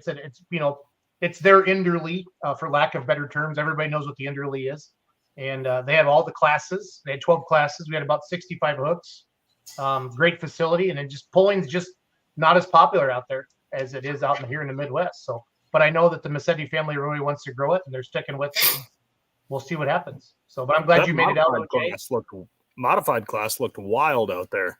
I saw some of the clips from it. I mean, wow. Yeah, Brant Sullivan's working on No chalk lines, just barriers. I like pretty it. much. Yeah. Pretty much, Adam. And Pretty the one perfect. mod, the right front engine clipped the back of the Bobcat as it went out. Yeah, that was. I saw that. Yeah. Yeah. I was watching. I went, oh, damn. Larry was texting me, telling me what to do. So That would be a good Yeah, rule. I told him. I said, my God, man. The Bobcat No survived. just barriers. Bobcat survived with just a small scratch. So Well, yeah, but that motor kind of The motor shot did me not. sideways just a little bit. Yeah. yeah, it's a wedge now, so it's all good. So Yeah. Turned a Hemi into a wedge motor. Oh, Yep. waka, waka. waka. Good deal. No, I want more people to get podcasts. I hope there's 200 podcasts for pulling, because I think it'd be good for pulling, and then it makes you step up your game, because I'm ordering microphones for Mike and Larry right now. I want Mike to have to yell into his computer. Jason, anymore, they're not really that expensive. No, I'm seriously going to order them. Tyler, you're going to message me the link. Who has the best one? Hey, Adam or Tyler? Jason, if you just want to send us an email for what you want, we'll just, send you a backup proposal and just mark it up 20%, and you can just buy from us. That way you can be like us. Tyler or I think Adam? Tyler's got the best microphone of all of us. yeah, Tyler, Oh. please. Blue Tyler. Yeti. Blue you Yeti? got to be careful, because Adam's a perfectionist, but Tyler ended up with maybe the most pristine setup so far, and he may have beer in one of his drawers. I'm not sure, but Oh, not tonight, I don't think. not tonight. Nope. Okay. No beers. And I got to figure out how to make the webcam that's in the puppy room. We got puppies that are 2 weeks old. I got to figure out how to make the webcam that Linda and I can watch on our phone so people can tune in and watch that too, because we're getting a lot of requests for puppy photos on Facebook. So. Oh, look, the big bottle. Send Wow. some to me, Tyler. No Tyler, beers. I appreciate that when you uncorked that, you did that in front of your microphone, so we got like the full satisfaction of hearing that come uncorked as well. Oh, It's all about the theatrics, you know. You got to have that. Adam, what microphone do you have? I'm going to listen to Courtney, Tyler's future wife. So It's a Blue Yeti. Blue Yeti. Okay. Larry, I'm assuming, do you do the Blue phone Yeti. on the show? Larry, do you do the show on Do the what? phone, or do you do it They're on the computer? No, the throttling latest my laptop I have has a camera in it. Okay. So it's a laptop, the old HP that I'm working at. I'm Well, I not just want to using the get you phone. the. I want to get Is you that the good NTP? Is that NTPA's old laptop they've been looking for?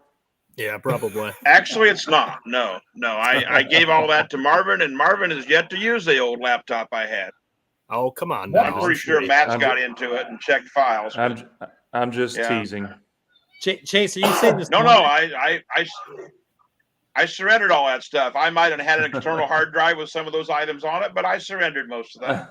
I saw the missing person sheets. I saw a missing computer sheet up in Ohio area for one of those computers a few weeks back. So I didn't know if it was you or not. We should Tyler and I could have a Tannerite segment because he's shared with we've had shoot-a-paloozas, and if I get scheduled to go to Mackville, in 24, I will go from Mackville to the shoot-a-palooza, and then I'll either go to my next event for my new hat, or I might hang around and help full pull with Toma if I'm allowed to. So who knows? I would partake in another shoot-a-palooza. I've bought many firearms since then, Larry. Well, you know what, Tyler? I know a guy. We can get you invited to shoot-a-palooza. Trust me. I've been to the trailer trash range and everything. That's a very elusive, exclusive He's location. had the full Rich Wine experience. You guys have no idea how plush and lush this office I'm sitting in. I mean, That's it's true. the dogs in the chair. We got it all, man. It's going on. Oh yeah. Yeah. Y'all are missing out. Yeah. Tractor pulling and guns. What can I say? There's really nothing better. Nobody even knows what this you'd be is amazed about. how many guns are actually in the pits. Cut Larry off. Cut me off, yeah. Oh, Well, good deal. Good deal. Well, Chase, Tyler, OJ, Adam, thanks for coming on tonight. We appreciate you guys on stepping it up and becoming quickly the #1 podcast in polling. I will admit you didn't have much competition, but I'll settle in that #2 spot and just own it like a man. Jason, in that all you did. seriousness, we like to have fun and heckle you, but you do a outstanding job, and you are a flagship person for the sport of pulling. If me or anyone else likes it or not, that's just facts. So thanks for having us on your show. And I don't know if we've claimed #1 podcast. We're just all trying to get the same thing, and that's to grow the sport. So thank you for all you do, brother. Well, here, let me Absolutely. show you the graphic that you made that said #1 podcast in polling quick, because I'd like to point I that could out there. not. I could not wait for Jason to get a hold of this card. Hey, did they print it off and have you and had you specifically handed out at one of those events? Jason had to notarize it, I believe. Jason had to notarized it as the #1 podcast in pulling. I'm here for the No, sport. we do have a couple thousand no, downloads we have a couple thousand podcast downloads already, and I think we said that we want to try to get 1,000 each week. We're not right at 1,000, but I think we're still trending that way, so that's good. We're getting there. And if you guys tune in on a Wednesday, Chase is way higher energy than this as well. No. Oh, yeah. It's not my Yeah, just show. Zoom right in. Best podcast in pulling. Jason, Jason, just get your game up, and I can put a fourth head up there above Adam.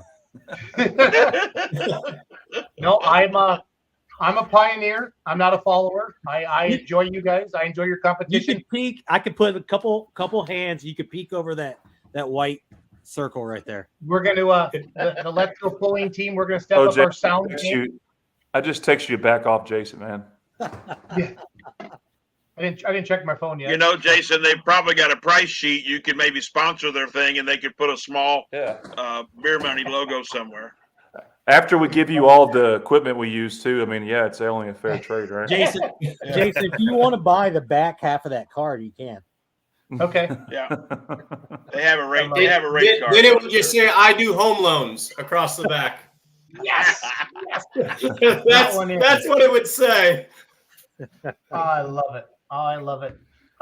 Well, we have a little segment here before you leave. We got to ask Larry one question from Tyler, Chase, and Adam and OJ. So you guys each get to ask Larry Richwine one question. So I want Tyler to go first. You want me to go first? Yeah, this is the Ask Larry segment. Oh man, I didn't know this was coming. If you could go back in time, one decision you made as the NTPA head tech official that you wish you would have done different to affect things now, what would it be and why? Love it. I did not know the question was coming either. That's why I went to you first, Tyler. No. No? You're allowed to say no. I can come up with another one.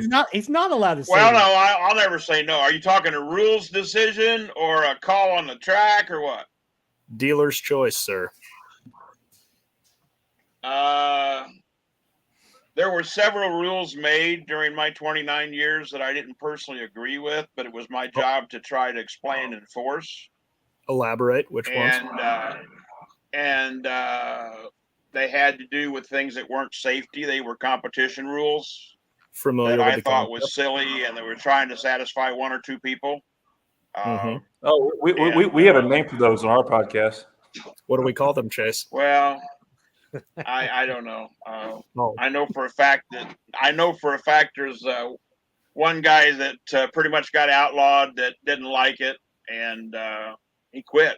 And I hated that. And that was a turbine rule with horsepower and Snyder and all his stuff still sitting in the trailer from when he took it home. He'd never unloaded it. Yeah, I could be there in Dave like Snyder. 5 minutes. Yeah. I know, you're right down the road. But when Robert came home from the Air Force, I called him and tried to buy the Legend, and he wanted to sell everything in the trailer or nothing at all. And it's still, as far as I know, Chelsea said they finally unloaded the Gator out of there, but everything else is still in the trailer.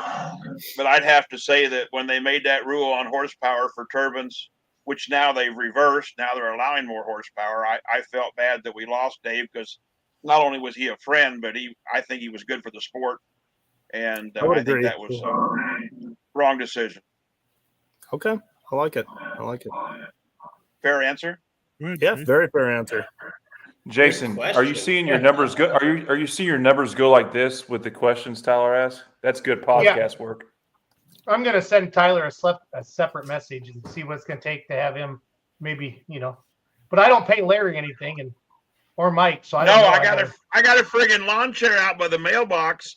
And after each of these podcasts, I mean, like not tomorrow, but maybe Wednesday, I sit out there waiting for the mailman, just knowing damn well he's going to send me a check. I haven't got nothing. I mean, I don't know. Maybe I'm just a glutton for punishment, but we all. Well, Larry, we're getting to watch all that beermoneypulling.tv content. We negotiated get a that free pass to watch. Union. I got to watch the live stream. Yeah. Next That question. means you like what you do when you do it for free. You know what? I love what I do. I love the people in it. They are my family. And the old sentimental side of Larry that most of you on the screen know, I dearly love the sport and the people in it. They are my family. And when we had to make a decision that, just like this Snyder thing, that basically tells a guy go home and stay there, it breaks my heart. I mean, it's a family. I agree. We're glad to have you back. Adam, let's get a question. Go ahead, Chase. Right. I'm having a little problem with my internet right now. All right. Is that the question? How to fix the internet? No, Killer question. I think it's I think my it's internet. probably. Unless you guys can hear me I think it's clear. just. No, it has to be Jason's platform or something. What's going on with it? It's Jason's job. Yeah. Okay. Yeah. I'm Larry? probably not going to hear. I'm probably not going to hear this answer complete from Larry. I wish I could hear it, but I want to know from Larry, in all of the things that the sport is doing, what should be on the emphasis of making the show better, as far as like from the fan standpoint that you believe? Do we need better TV? Do we need better venues? Do we need what do we need to really take us to the next level? I think we need better television coverage. I think that the RFD show that's been on like 19 years is fine, but I think that we need more exposure, maybe on a major network, whether it be ESPN or CBS Sports or whatever. But and WPI pays dearly to get that airtime on RFD, and it's been good to them. It was good for sponsors. Case IH benefits from it quite a bit, and NTPA is working it with their fan experience thing. But if we could break into more of a network type exposure, maybe not a weekly show, but an occasional show, something similar to what the Wide World of Sports used to be when they had a different story every week. Maybe not a show I think that would help us. Maybe not a show that's showing our classes from the just now seeing what happened 4 months ago would probably help. I think. Well, and the problem of that is, Adam, it's not hard to do though. I get it. It's not the production company's fault or anything. I mean, they buy that airtime, and they're lucky to have a pretty much mainstream, not a prime time spot, but right before, but supper time spot. But I don't know. RFD TV is great for a certain market, but I don't think, other than the people that watch that show or subscribe to that through Dish or whatever network, no cable companies carry it. Maybe one or two in the country. Other than that, I think we need some better exposure to pretty much network type television. I mean, I know nobody watches network TV, but if they did, I think that it would be better for the sport. I really do. Yeah, and that's not us saying we don't like what we have. We just want more. No, not at all. I'm not criticizing what they've done. No, I know you're not. No, it's all been good. Yeah. We want. Oh no, that and I was never trying to knock what we have. I just believe that we like was said earlier. We're into the entertainment business, and we need to start entertaining. I think there's a big group of people in that 30-year-old range that could be introduced to the sport, and especially with the gambling, that would really push us into another level. And the rules need to be made. The rules need to be made with that understanding too, and it needs to be adjusted that will accommodate more production and it's just like everybody criticizes NASCAR rules when they change it, and sometimes when it don't work, and all the fans and everybody bitch too, besides the drivers, they get changed back. And there's a lot of things when it doesn't involve safety. There's a lot of things that can be done to better our exposure to a new market. Good answer. So my turn now? Yeah, we get to end with your hard-hitting question. Larry, you're changing hats. You own a pulling vehicle. Yep. What's your favorite class? This is not the question, but let's throw a class up there. Well, I came from the modified ranks. All right, so let's say you have unlimited. Let's say you have unlimited, and let's say you have a mini rod. All right. Well, no. My question, you answer. You answer. You have unlimited. You have one active driver out there to drive your unlimited to win that one pull. Who are you picking? Which event would I like to win if I had a? No. You have your unlimited tractor. You have an unlimited tractor. Sorry if I didn't make that make sense. You have an unlimited tractor. You have to win one pull. We'll call it whatever pull you want to call it. You got to win one pull. You have to find one driver to drive that tractor. Who's driving it? You're unlimited. Who's driving it? Yeah. Currently you. or formerly? An active driver currently. An active driver currently? Probably Joe Eater. That's Some bitch can put a tractor down the track. Saw that coming. Yeah. Okay. All right. Second part, you have a mini rod. You used to have a mini rod, active mini rod driver to win that one mini rod hook you have. An active one.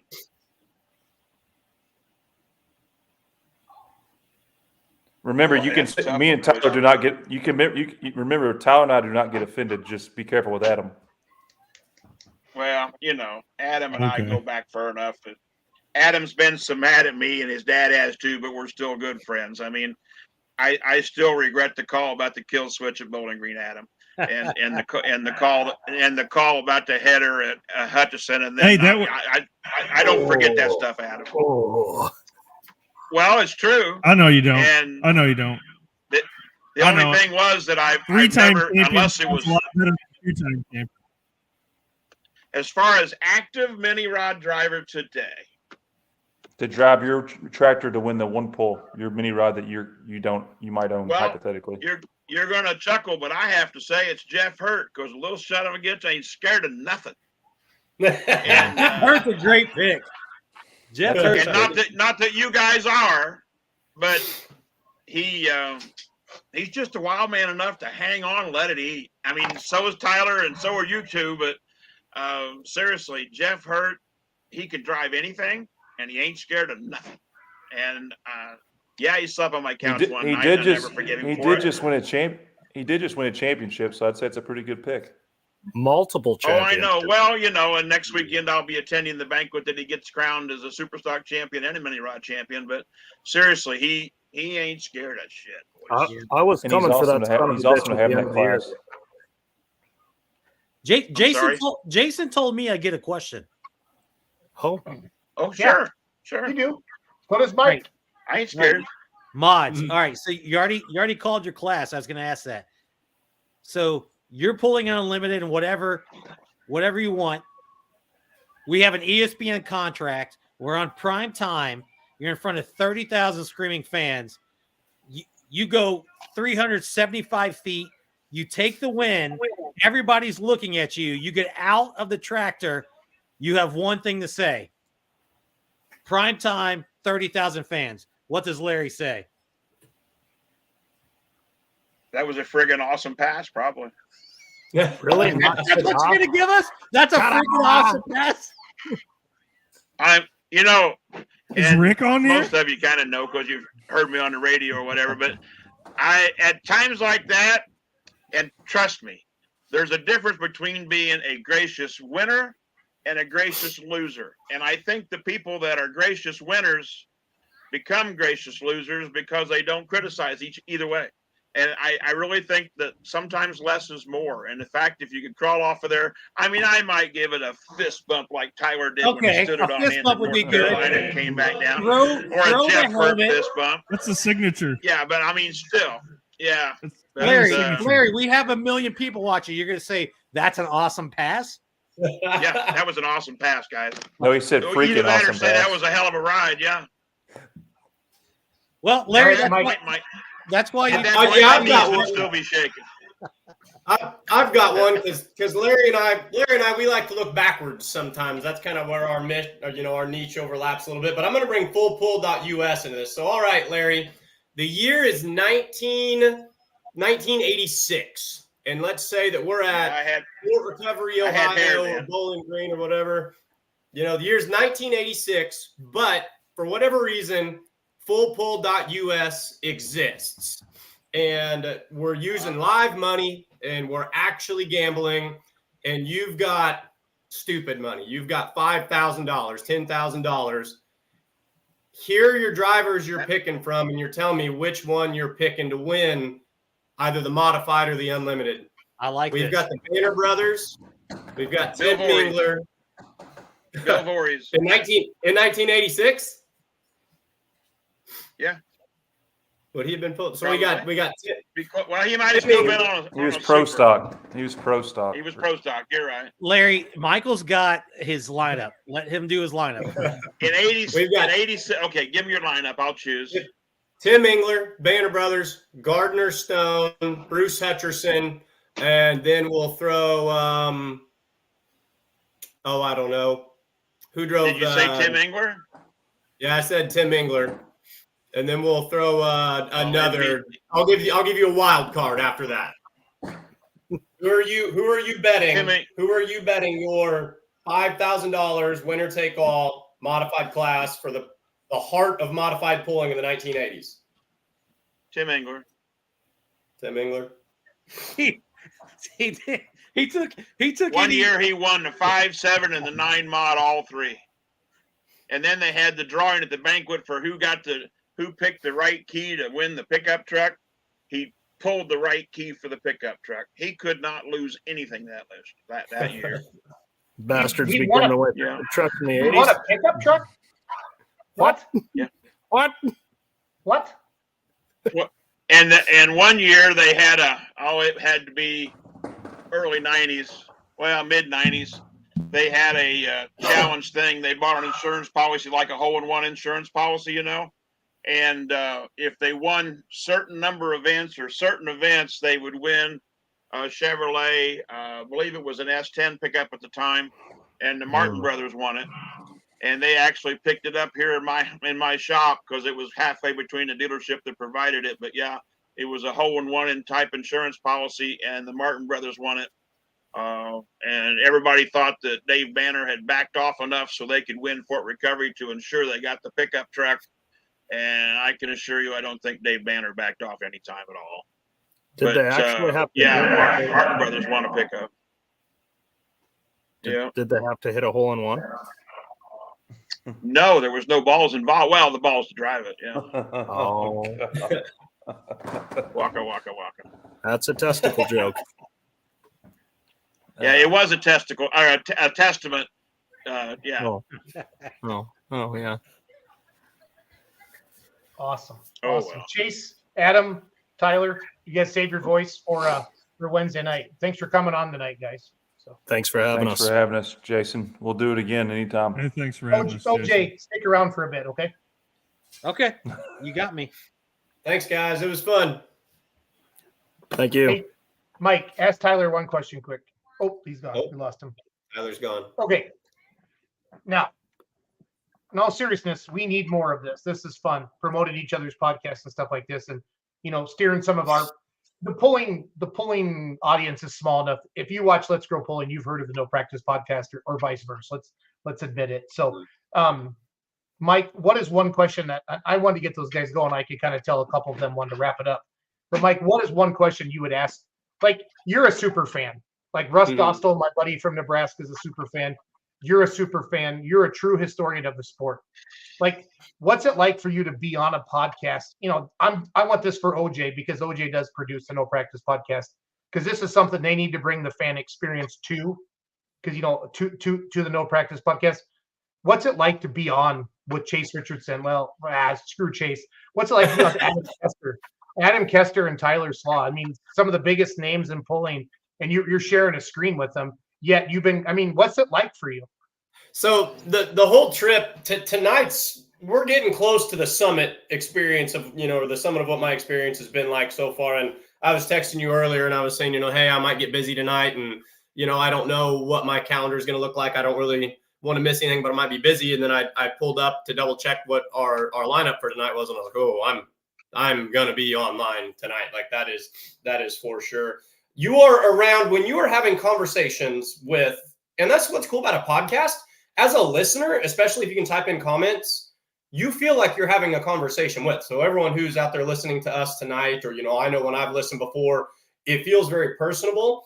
So when you're, I almost said in the same room, because that's how it feels. When you're in the same room as Adam Kester and Tyler Slaw and Chase Richardson, you want to ask a million questions, but you want to listen at the same time. And what I think would be awesome from them and on their show is for them to just kind of deep dive themselves Like, I want to sit back with a beer and I want to hear Adam Kester and Tyler Slaw talk about their top 10 favorite tracks. And I want to hear them talk about, the worst setup they ever had and the best setup they ever had. And, kind of a deep dive style breakdown.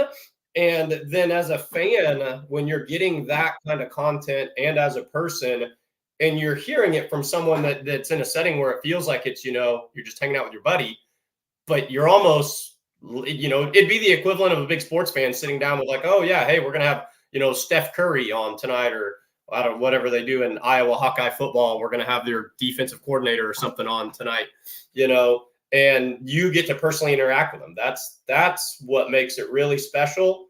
And that's why podcasts and social media are working in our sport, I think. Well, theirs is so unique because it's got some of the biggest names in polling all as the hosts. And that's what's really, really cool. That's what's completely different about all of them. I know Sidetrack, Charles has done an amazing job with that over the years. And Charles is a complete nerd.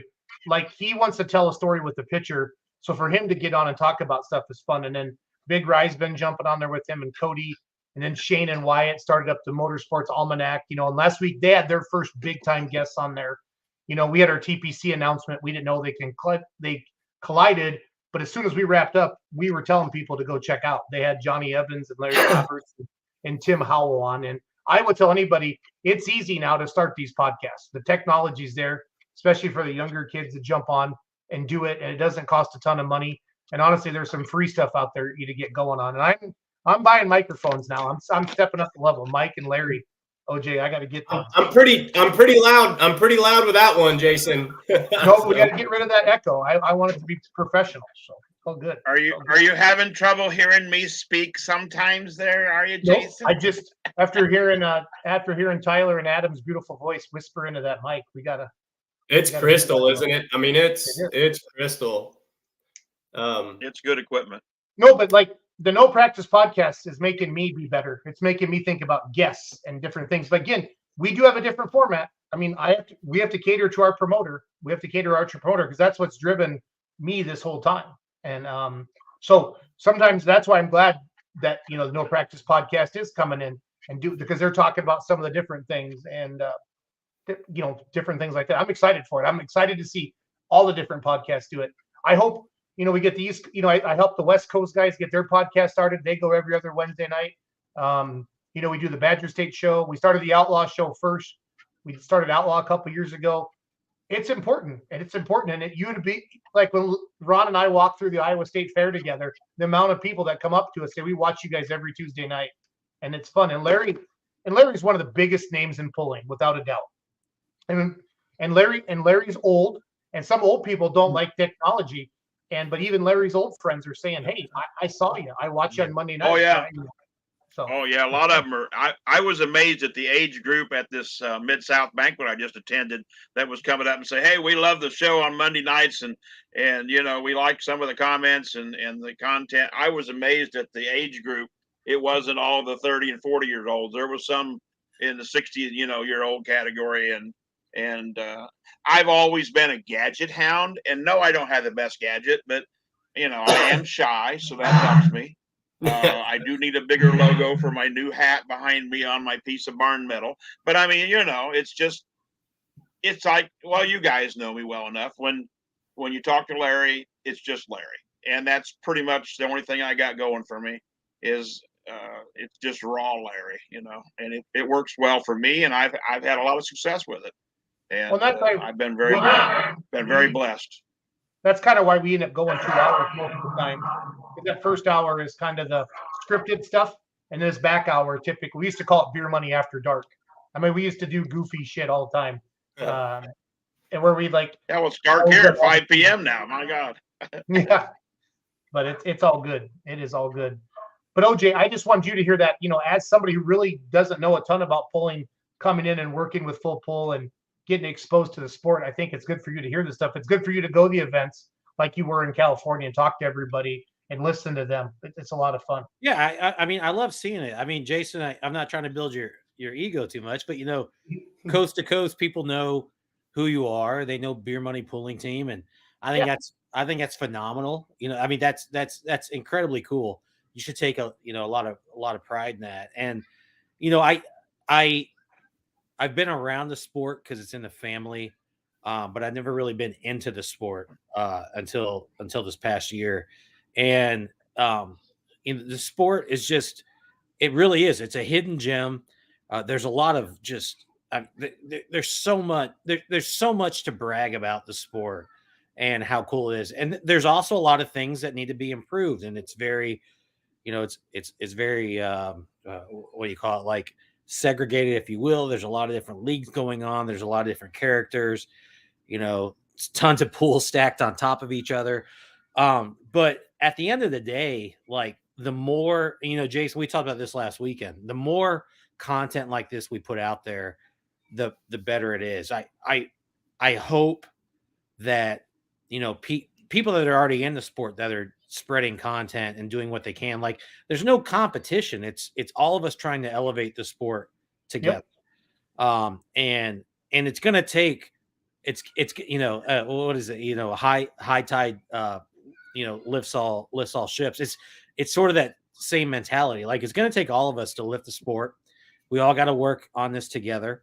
We got to find what works. Nate's best for existing fans, because we don't want to alienate existing fans, but to bring new people into it. So there's even comments that were made during the podcast today about what about bringing the organizations together for a media deal and things like that's. All things that we don't talk a lot about, Jason, but we think a lot about. Like, we don't talk a lot about it openly, but we talk about it together. You're always thinking about how can you expand Outlaw? How can we expand this, all these organizations? That's what we want to do. But unfortunately it's not a sprint, it's a marathon, and we're going to have to work together to make it happen. No, hey, can I talk on that one a little bit? This is something I've got, that we've kind of talked about a little bit tonight. No, Jay, you talk about the 3 organizations, and then this comment kind of brought it up. As a fan, I used to pray for this. Anytime I would get on the forum and I would hear, big news coming, I just knew we were 2 years away from an NTPA Outlaw merger. And I just felt like there was something those organizations had. And then especially after everything that happened in between time with the Pro Pulling League, I thought that was the greatest idea ever. And I just wanted it. I wanted to see, just pulling is great. Let's just unify it. Let's go across the board.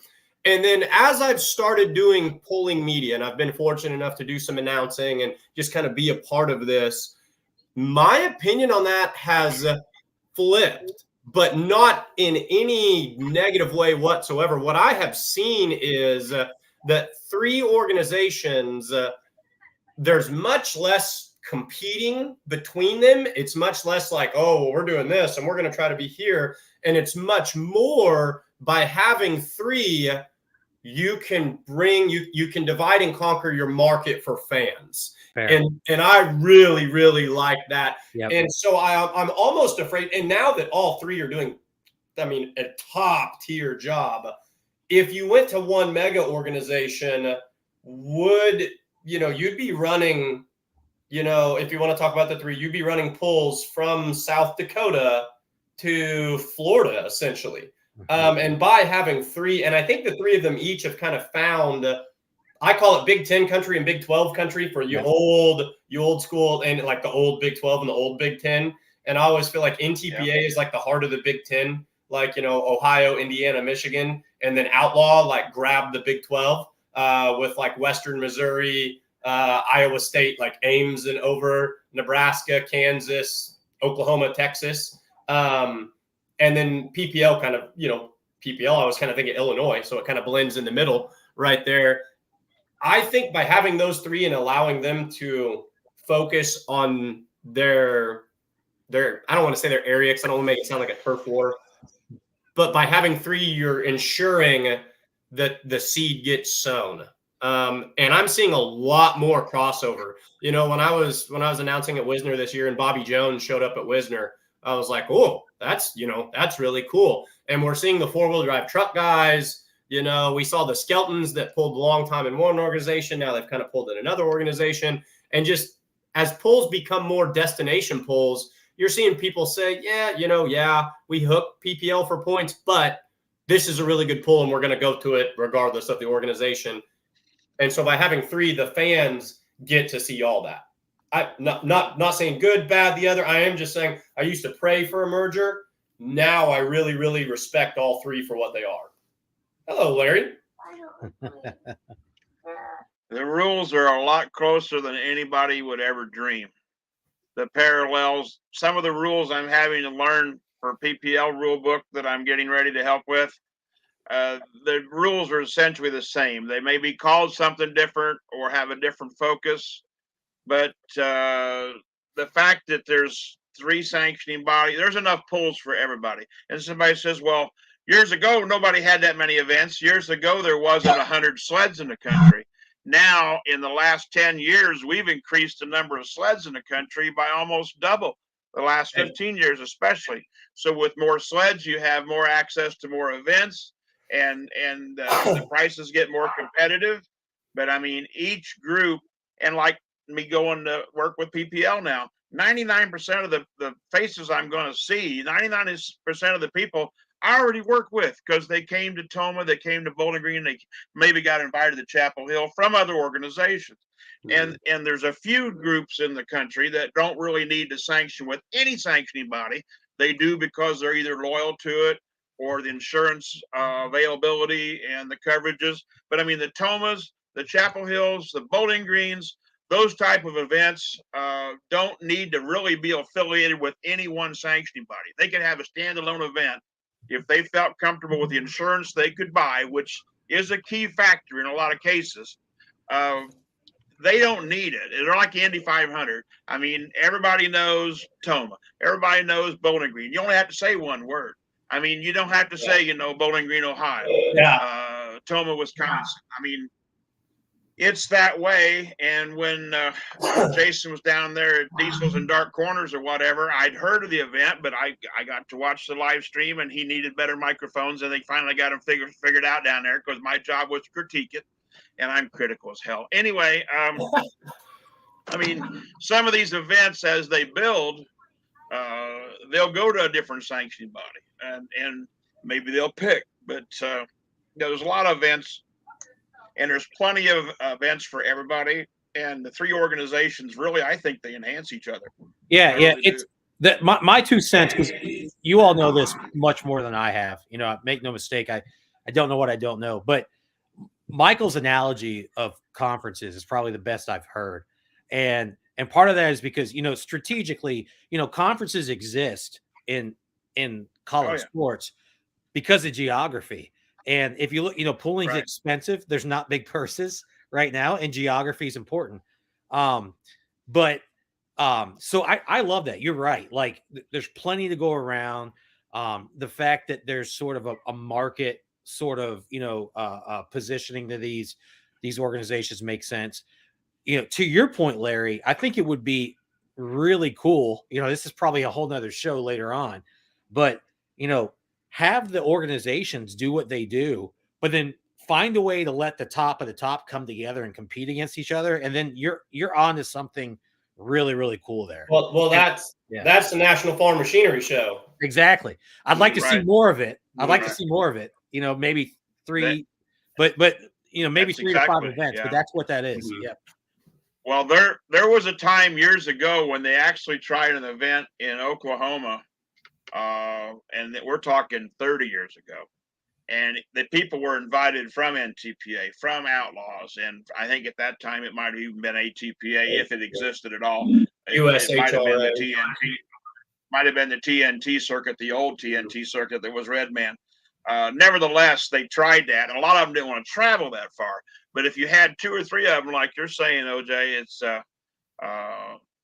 there's an event somewhere that you could draw the champions from. Well, the Pullers Championship that what's his name in my lower left hand side of my screen is trying to put on. Him and his affiliates, they're onto something. I mean, they're inviting people. I'm not sure about the I understand the principle behind fans inviting who they want, but there may be some fans that's got a good enough fan base that all of them putting in for 1 or 2 guys Not that there's any difference in levels of competition, but you get a guy that runs a regional or state level, get invited to a grand national type event where you've got the Terry Blackburns of the world. It's going to be hard to even have that guy have a fair shot at making a good appearance. I mean, I can tell you from all my years. That first year, Larry, it happened. Right. You look at the lineup and you know, and I've said it many times to Von Bauer, pick a winner. I don't care who it is, but you might have a guy that runs state pulls and then he shows up at Bowling Green and you've got 40, 50, 60 people in that class. I mean, he goes home and they say, how far did you go at Bowling Green? Well, I went 325 feet. Oh yeah. Did you win? No, I got 33rd spot. I mean, because there's so damn many of them. And I know NTPA is trying now to change that. So you can't do that. We know that doesn't work.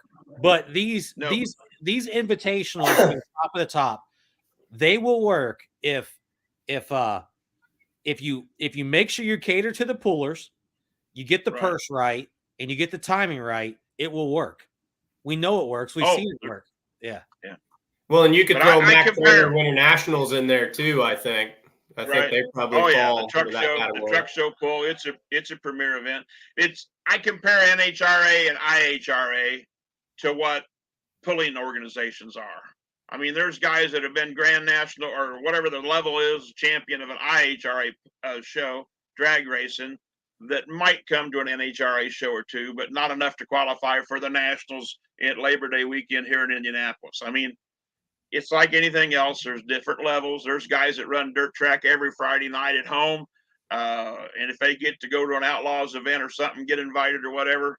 I mean, there's racing is so diverse, so many levels. I mean, how many guys have got a 2-car garage attached to a ranch home that they've almost got paid off and the rest of their money's going into that damn race car, I mean, it's motorsports in general is an interesting concept.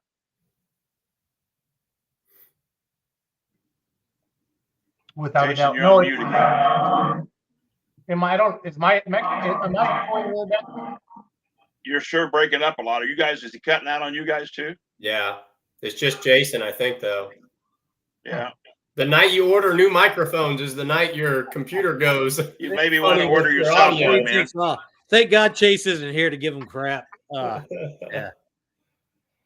Those guys are awesome, though. The way they are so, and obviously, Larry, this is probably different for you because, I'm going to sit here and talk about how approachable and personable they are, but you know that. You've been around them. You know that that's how pullers are. But when I watched them grow up. I watched those three grow up from little bitty devils on up, But to me, those are rock star names. I mean, those are the people that I can remember. I'm fairly certain. I try to keep my statistics straight, but I went to Bowling Green in 2018, and I think Tyler Slaw won the Saturday night session. So I'm sitting up there, 40 rows high. I mean, it's seriously the biggest venue in pulling ever. And I'm watching this guy win this rock star event, and then, now we can hear him, and you hear he's a well-spoken individual with great opinions and awesome questions. And you're like, this is just cool. These are people, they're not out of touch with reality. That's what I'm trying to say. You turn on TV and you see what the latest Dallas Cowboys quarterback is doing. And it's like, oh man, what the heck? We as pulling fans, we look at the Adam Kesters the same way that you look at the rock stars and the amazing NBA athletes. But then their podcasts show how humble and how relatable they are. And that's pulling's fun. I've got to say, none of them have to date Taylor Swift to get that notoriety. No. But in all seriousness, I mean, like part of my appeal with these guys is that, I mean, to your point, Michael, like it's easy to forget that, they're out there, winning, winning these sessions and stuff, but they're doing this podcast and they're being very transparent because they want the sport to grow. I mean, they could easily just say like, but they want the sport to grow. They want to challenge things. They, they're very open-minded. I think that's what's drawn my interest to helping out with this deal is, it's about making the sport approachable, but I think it's also about making the sport like accountable. Like it needs to be, it needs to be in a position where it can grow. And that's what they're about. It helps cut through a little bit of malarkey. Like I think if we would have had this last year, right around this time, and it might have been a little later, the big just everything everyone was going to talk about was the tires that were being outlawed and legalized. And I think it was just in pro stocks at the time. It hadn't even spilled into super stocks. And all the fans were, we went nuts because we don't know. We're not pullers, and we're sitting in parking lots on tailgates, and every last one of us is coming up with a theory, and theories turn into rumors, and rumors turn into articles written online. And, but if you look at, Adam Kester or Chase Richardson, and they're like, no, here's the rule on lugs. Here's how many lugs you get. Here's how we feel about that. And you're like, okay, cool. Now, like this, that, the other, there's still going to be people who like it, don't like it. Of course. But now we as fans, because we can't turn on ESPN where there's an official statement released every day. Yep. Now we're hearing it straight from the pullers. Like when they were talking about lugs on their tires the other day, I was like, hey, listen to how simple that is. Like now we know. Yeah, it's and they're the right age group. They're the right age group to have the fan base, besides the fact that they're very knowledgeable. All three of them are very professional in the sport. And no matter what age group is watching them, they respect them. And to me, that's half of it. But I've been fortunate enough to watch all three of them grow up. And like I've said, you've heard me say before, the Jordan Lustics, the Jeff Hurts, all those kids in that age group, which are now men and have their own family and they're in their 40s and 50s. The Doug Theobalds and people like that. There's no question. I've been very blessed to know those individuals. And that's why everybody calls me Uncle Larry, because I'm the old fart still around. But it's the bottom line is it's an exciting time in the sport, and with the advent of what OJ's doing and what's his name, Jason Schultz is trying to do. It's and people say, well, Jason Schultz, blah blah blah, and I said, well, he's growing on me. But anybody, even if they don't like him, they got to admit that he is sincere in his motives and his goal to want to grow the sport, and he's doing it. And guys like him and OJ are what it's going to take to get us out there. It just it takes exposure, and this I think is a great platform for us to give that exposure to the fans. Larry, you covered your ears when I brought up the tire wars from last spring. Is that anything while we're here and opening up these cans, and as a tech official, is that anything you even want to discuss, or is that something? Oh, I'm not scared. I'm not scared to discuss anything. The biggest problem with the tire wars is availability, but it's like anything else in any other sport. As soon as somebody comes out with something new and innovative and it works, pretty much they've all got to have them on to be competitive. And in the case of the two-wheel drive tires, that a year ago, there was 3 pair of them went to the farm show, and the 3 pair all was very successful at the farm show. And then some of the groups banned them altogether. Other people, only when they're available. But now they are available, and now they're opening it up so they can have those tires. But it's like anything else. NASCAR's gone through it. IndyCar's gone through it. The regulations to try to keep it on a fair and level playing field. It's hard for anybody in the capacity of rules and officiating not to make enemies trying to make it fair. Even though the word fair is nowhere in the NTPA rule book or the Pro Curling League book. When I first got the job for NTPA, the word unfair was in there once, and I immediately deleted that from the book. I didn't want fair to be any part of it because there's a lot of variables. There's luck of the draw. There's, does the sun go up or down? Does the track dry out or not? And to keep it fair, the only thing you can really do as a sanctioning body and rules committees is try to make it a level playing field as far as equipment available, and make it offered that somebody, if they want to afford it or try to build it, they can.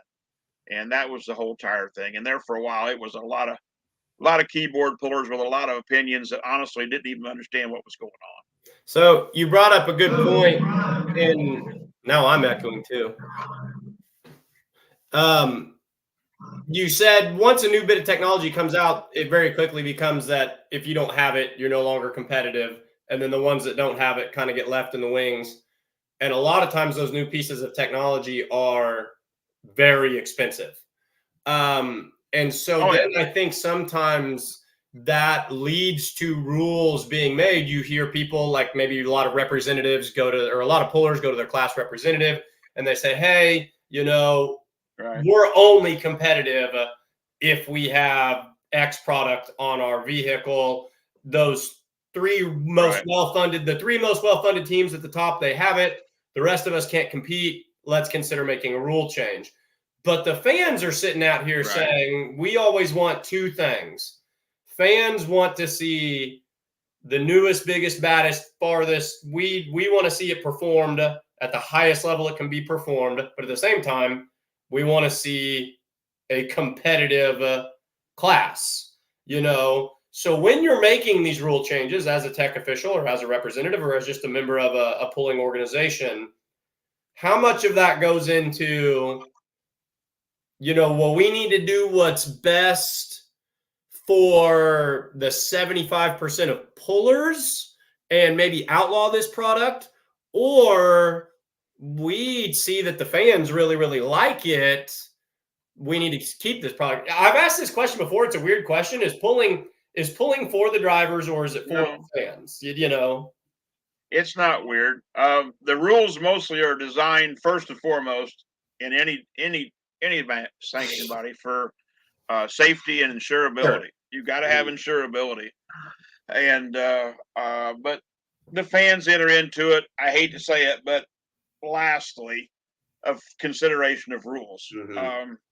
Now, rules like full pull distances or competition actual on the track that the fans pretty much see, then they're considered more than they are when it comes. I mean, like when they put the hot farm class in, I was one that I'd beat on the table and said, we got to have a different size tire. We went with 20.8 38s because it looks different from the bleachers.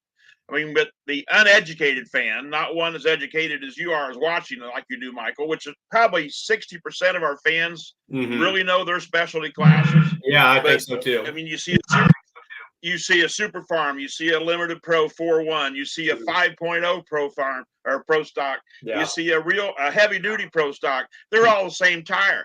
Yeah. The only thing you can really tell is the difference in how high they blow the smoke in the air.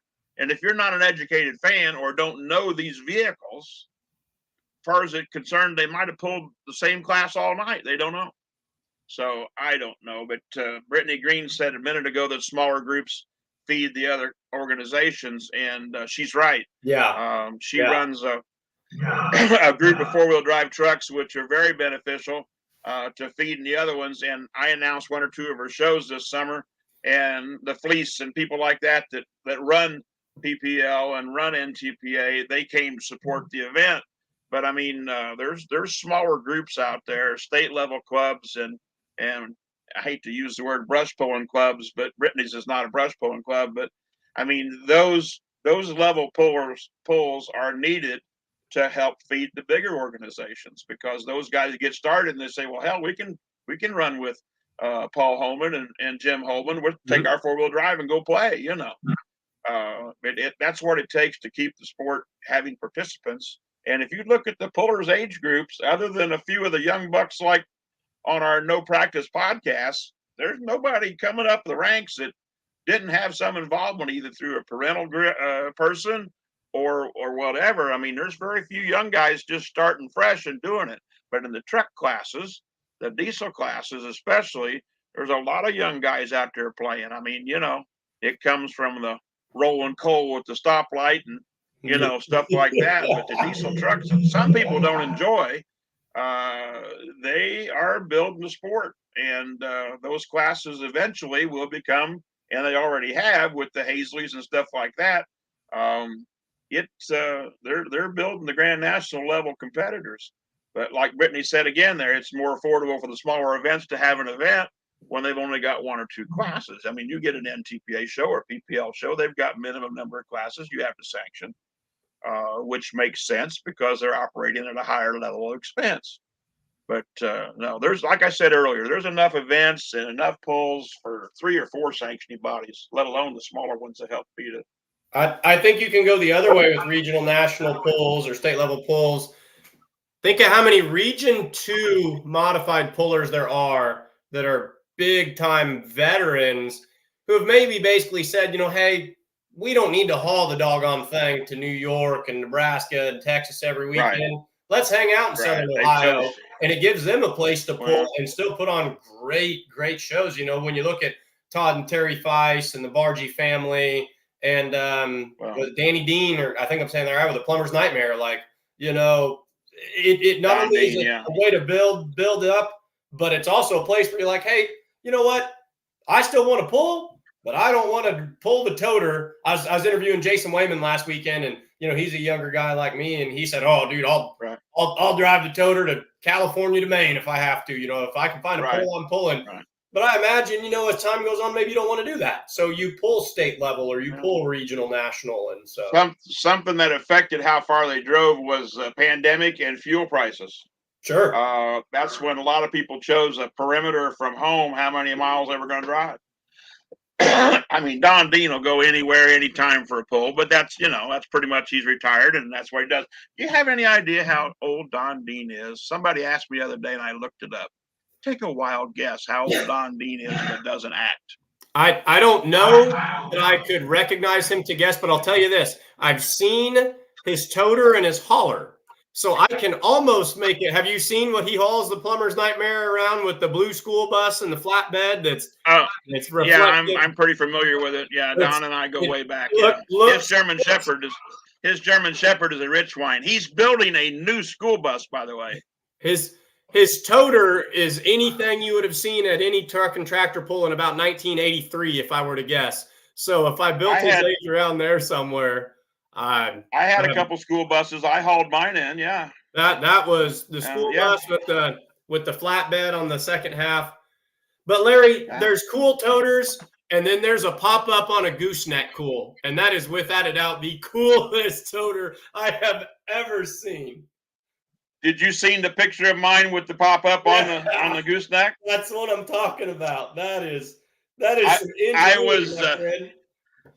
I was 18 when I did that. I bought a brand new Coleman pop-up camper, and we picked it up, took the axle off motor, picked it up with 2 Renault loaders, and backed the trailer under it and set it down, and I welded and bolted it to the gooseneck. What'd you do when someone kicked your ladder out from underneath you and you were stuck up? Couldn't do it. It was an 8-foot aluminum step ladder, and I didn't use the step part of it where it folds out. And I actually made a bracket on top of it, and it hung in a groove on the bottom of the camper, and I put a padlock in it. And they couldn't take we called it Stairway to Heaven because it was a penthouse. And they couldn't take my stairs down unless they really wanted to.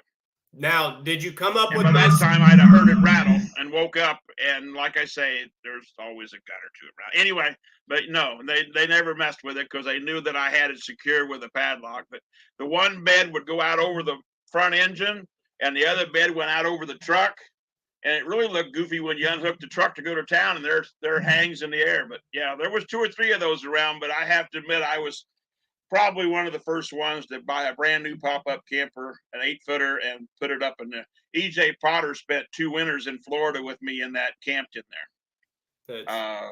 Yeah. I mean, I got, I need to shut up because we've been on air too long. I love the direction pulling's going, but it's a lot of fun to look at where it's been, to look at those old pictures of pullers and vehicles and stuff. It's a lot of fun to look backwards in pulling. I'm glad you enjoyed that photo of my gooseneck trailer. That was something. Jason, you're back.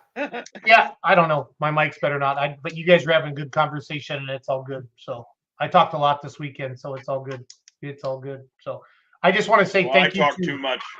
I want to say shout out to Brian Massetti and his entire family for allowing us to come up to California with them. Thanks to have OJ come on for Full Pull. They truly are making pulling fun again. It gives us another thing to do at the track. It's fun to walk through the crowd and see people playing on their phones on the Full Pull app throughout the show. I really enjoyed that in California. and then get your selections in. Make those predictions of who you think is going to get invited to Louisville, and you can win Louisville tickets. If you're, we never really worry about in polling having a place to sit.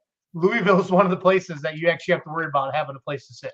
I watched a poor guy show up the day of it was like the final session Saturday night, and he was like at the ticket window, like trying to purchase a physical ticket at like 2 hours of showtime. And I was like, this might be some wishful thinking, buddy. So. And it was really fun to have Chase and Adam and Tyler on. Again, I love their podcast. I love the fact they're all big name pullers, and they're letting us peek behind the curtain a little bit.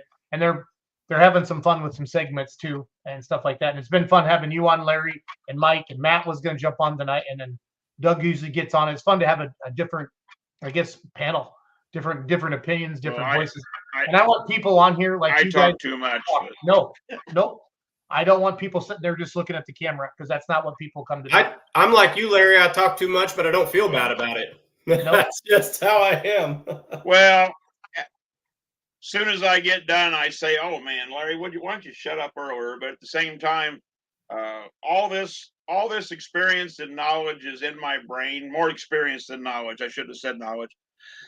And I'm so proud of the sport and the people in it that I enjoy sharing it. I really do. The sport is my life, and the PPL's now has given me an opportunity to be a major part of it again. And I have to admit, I'm looking very, very forward to the challenge, and just can't wait. Well, you always said you wish you would have written down all your stories. Well, by telling them online, they're getting video recorded. They're here for forever and always. Oh, I know. You're building your book week by week. It would definitely be put on a fiction shelf. Nobody'd believe it, but I've yet to lie to you about anything. It's been a great ride, man. If I die tomorrow, I have no bucket list. I guarantee you. So, yeah, Brittany said, "Well, we see you at the convention." That she's talking about Indiana Fair Convention.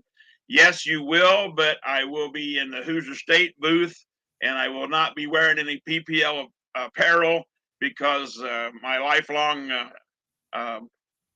involvement has been with the Hoosier State Tractor Pullers, which has been a part of NTPA since 1969. And I've been secretary and treasurer of that collectively for over 30 years, and still am. So, you see the Hoosier State logo behind me besides full pull. I got a couple bigger pro pulling league logos coming that's actually a piece of barn tin, guys. You want to know how cheap and Larry's studio is. That's a piece of barn tin that me and Doggy hung up to cover a bunch of junk books and have somewhere. That's, it's metal. So I take the magnets that I would put on the door of my truck, and there they are. So I always assumed it was your garage door. I thought you were just out in your garage in your man cave. No.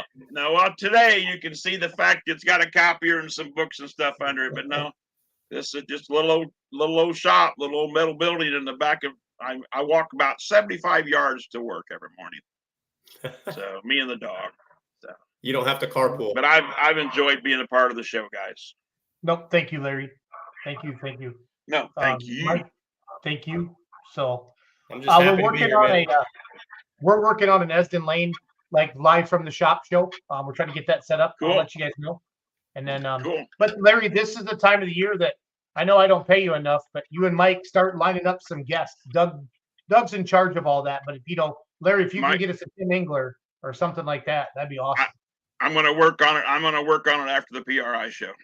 Okay. First week of December, while the PRI show's going on, I'm taking 9 of us, all the grandkids and everybody to Disney World. But after I get back from that, right after Christmas, I'll start working on Timmy before I head to Florida, because of Florida events and stuff.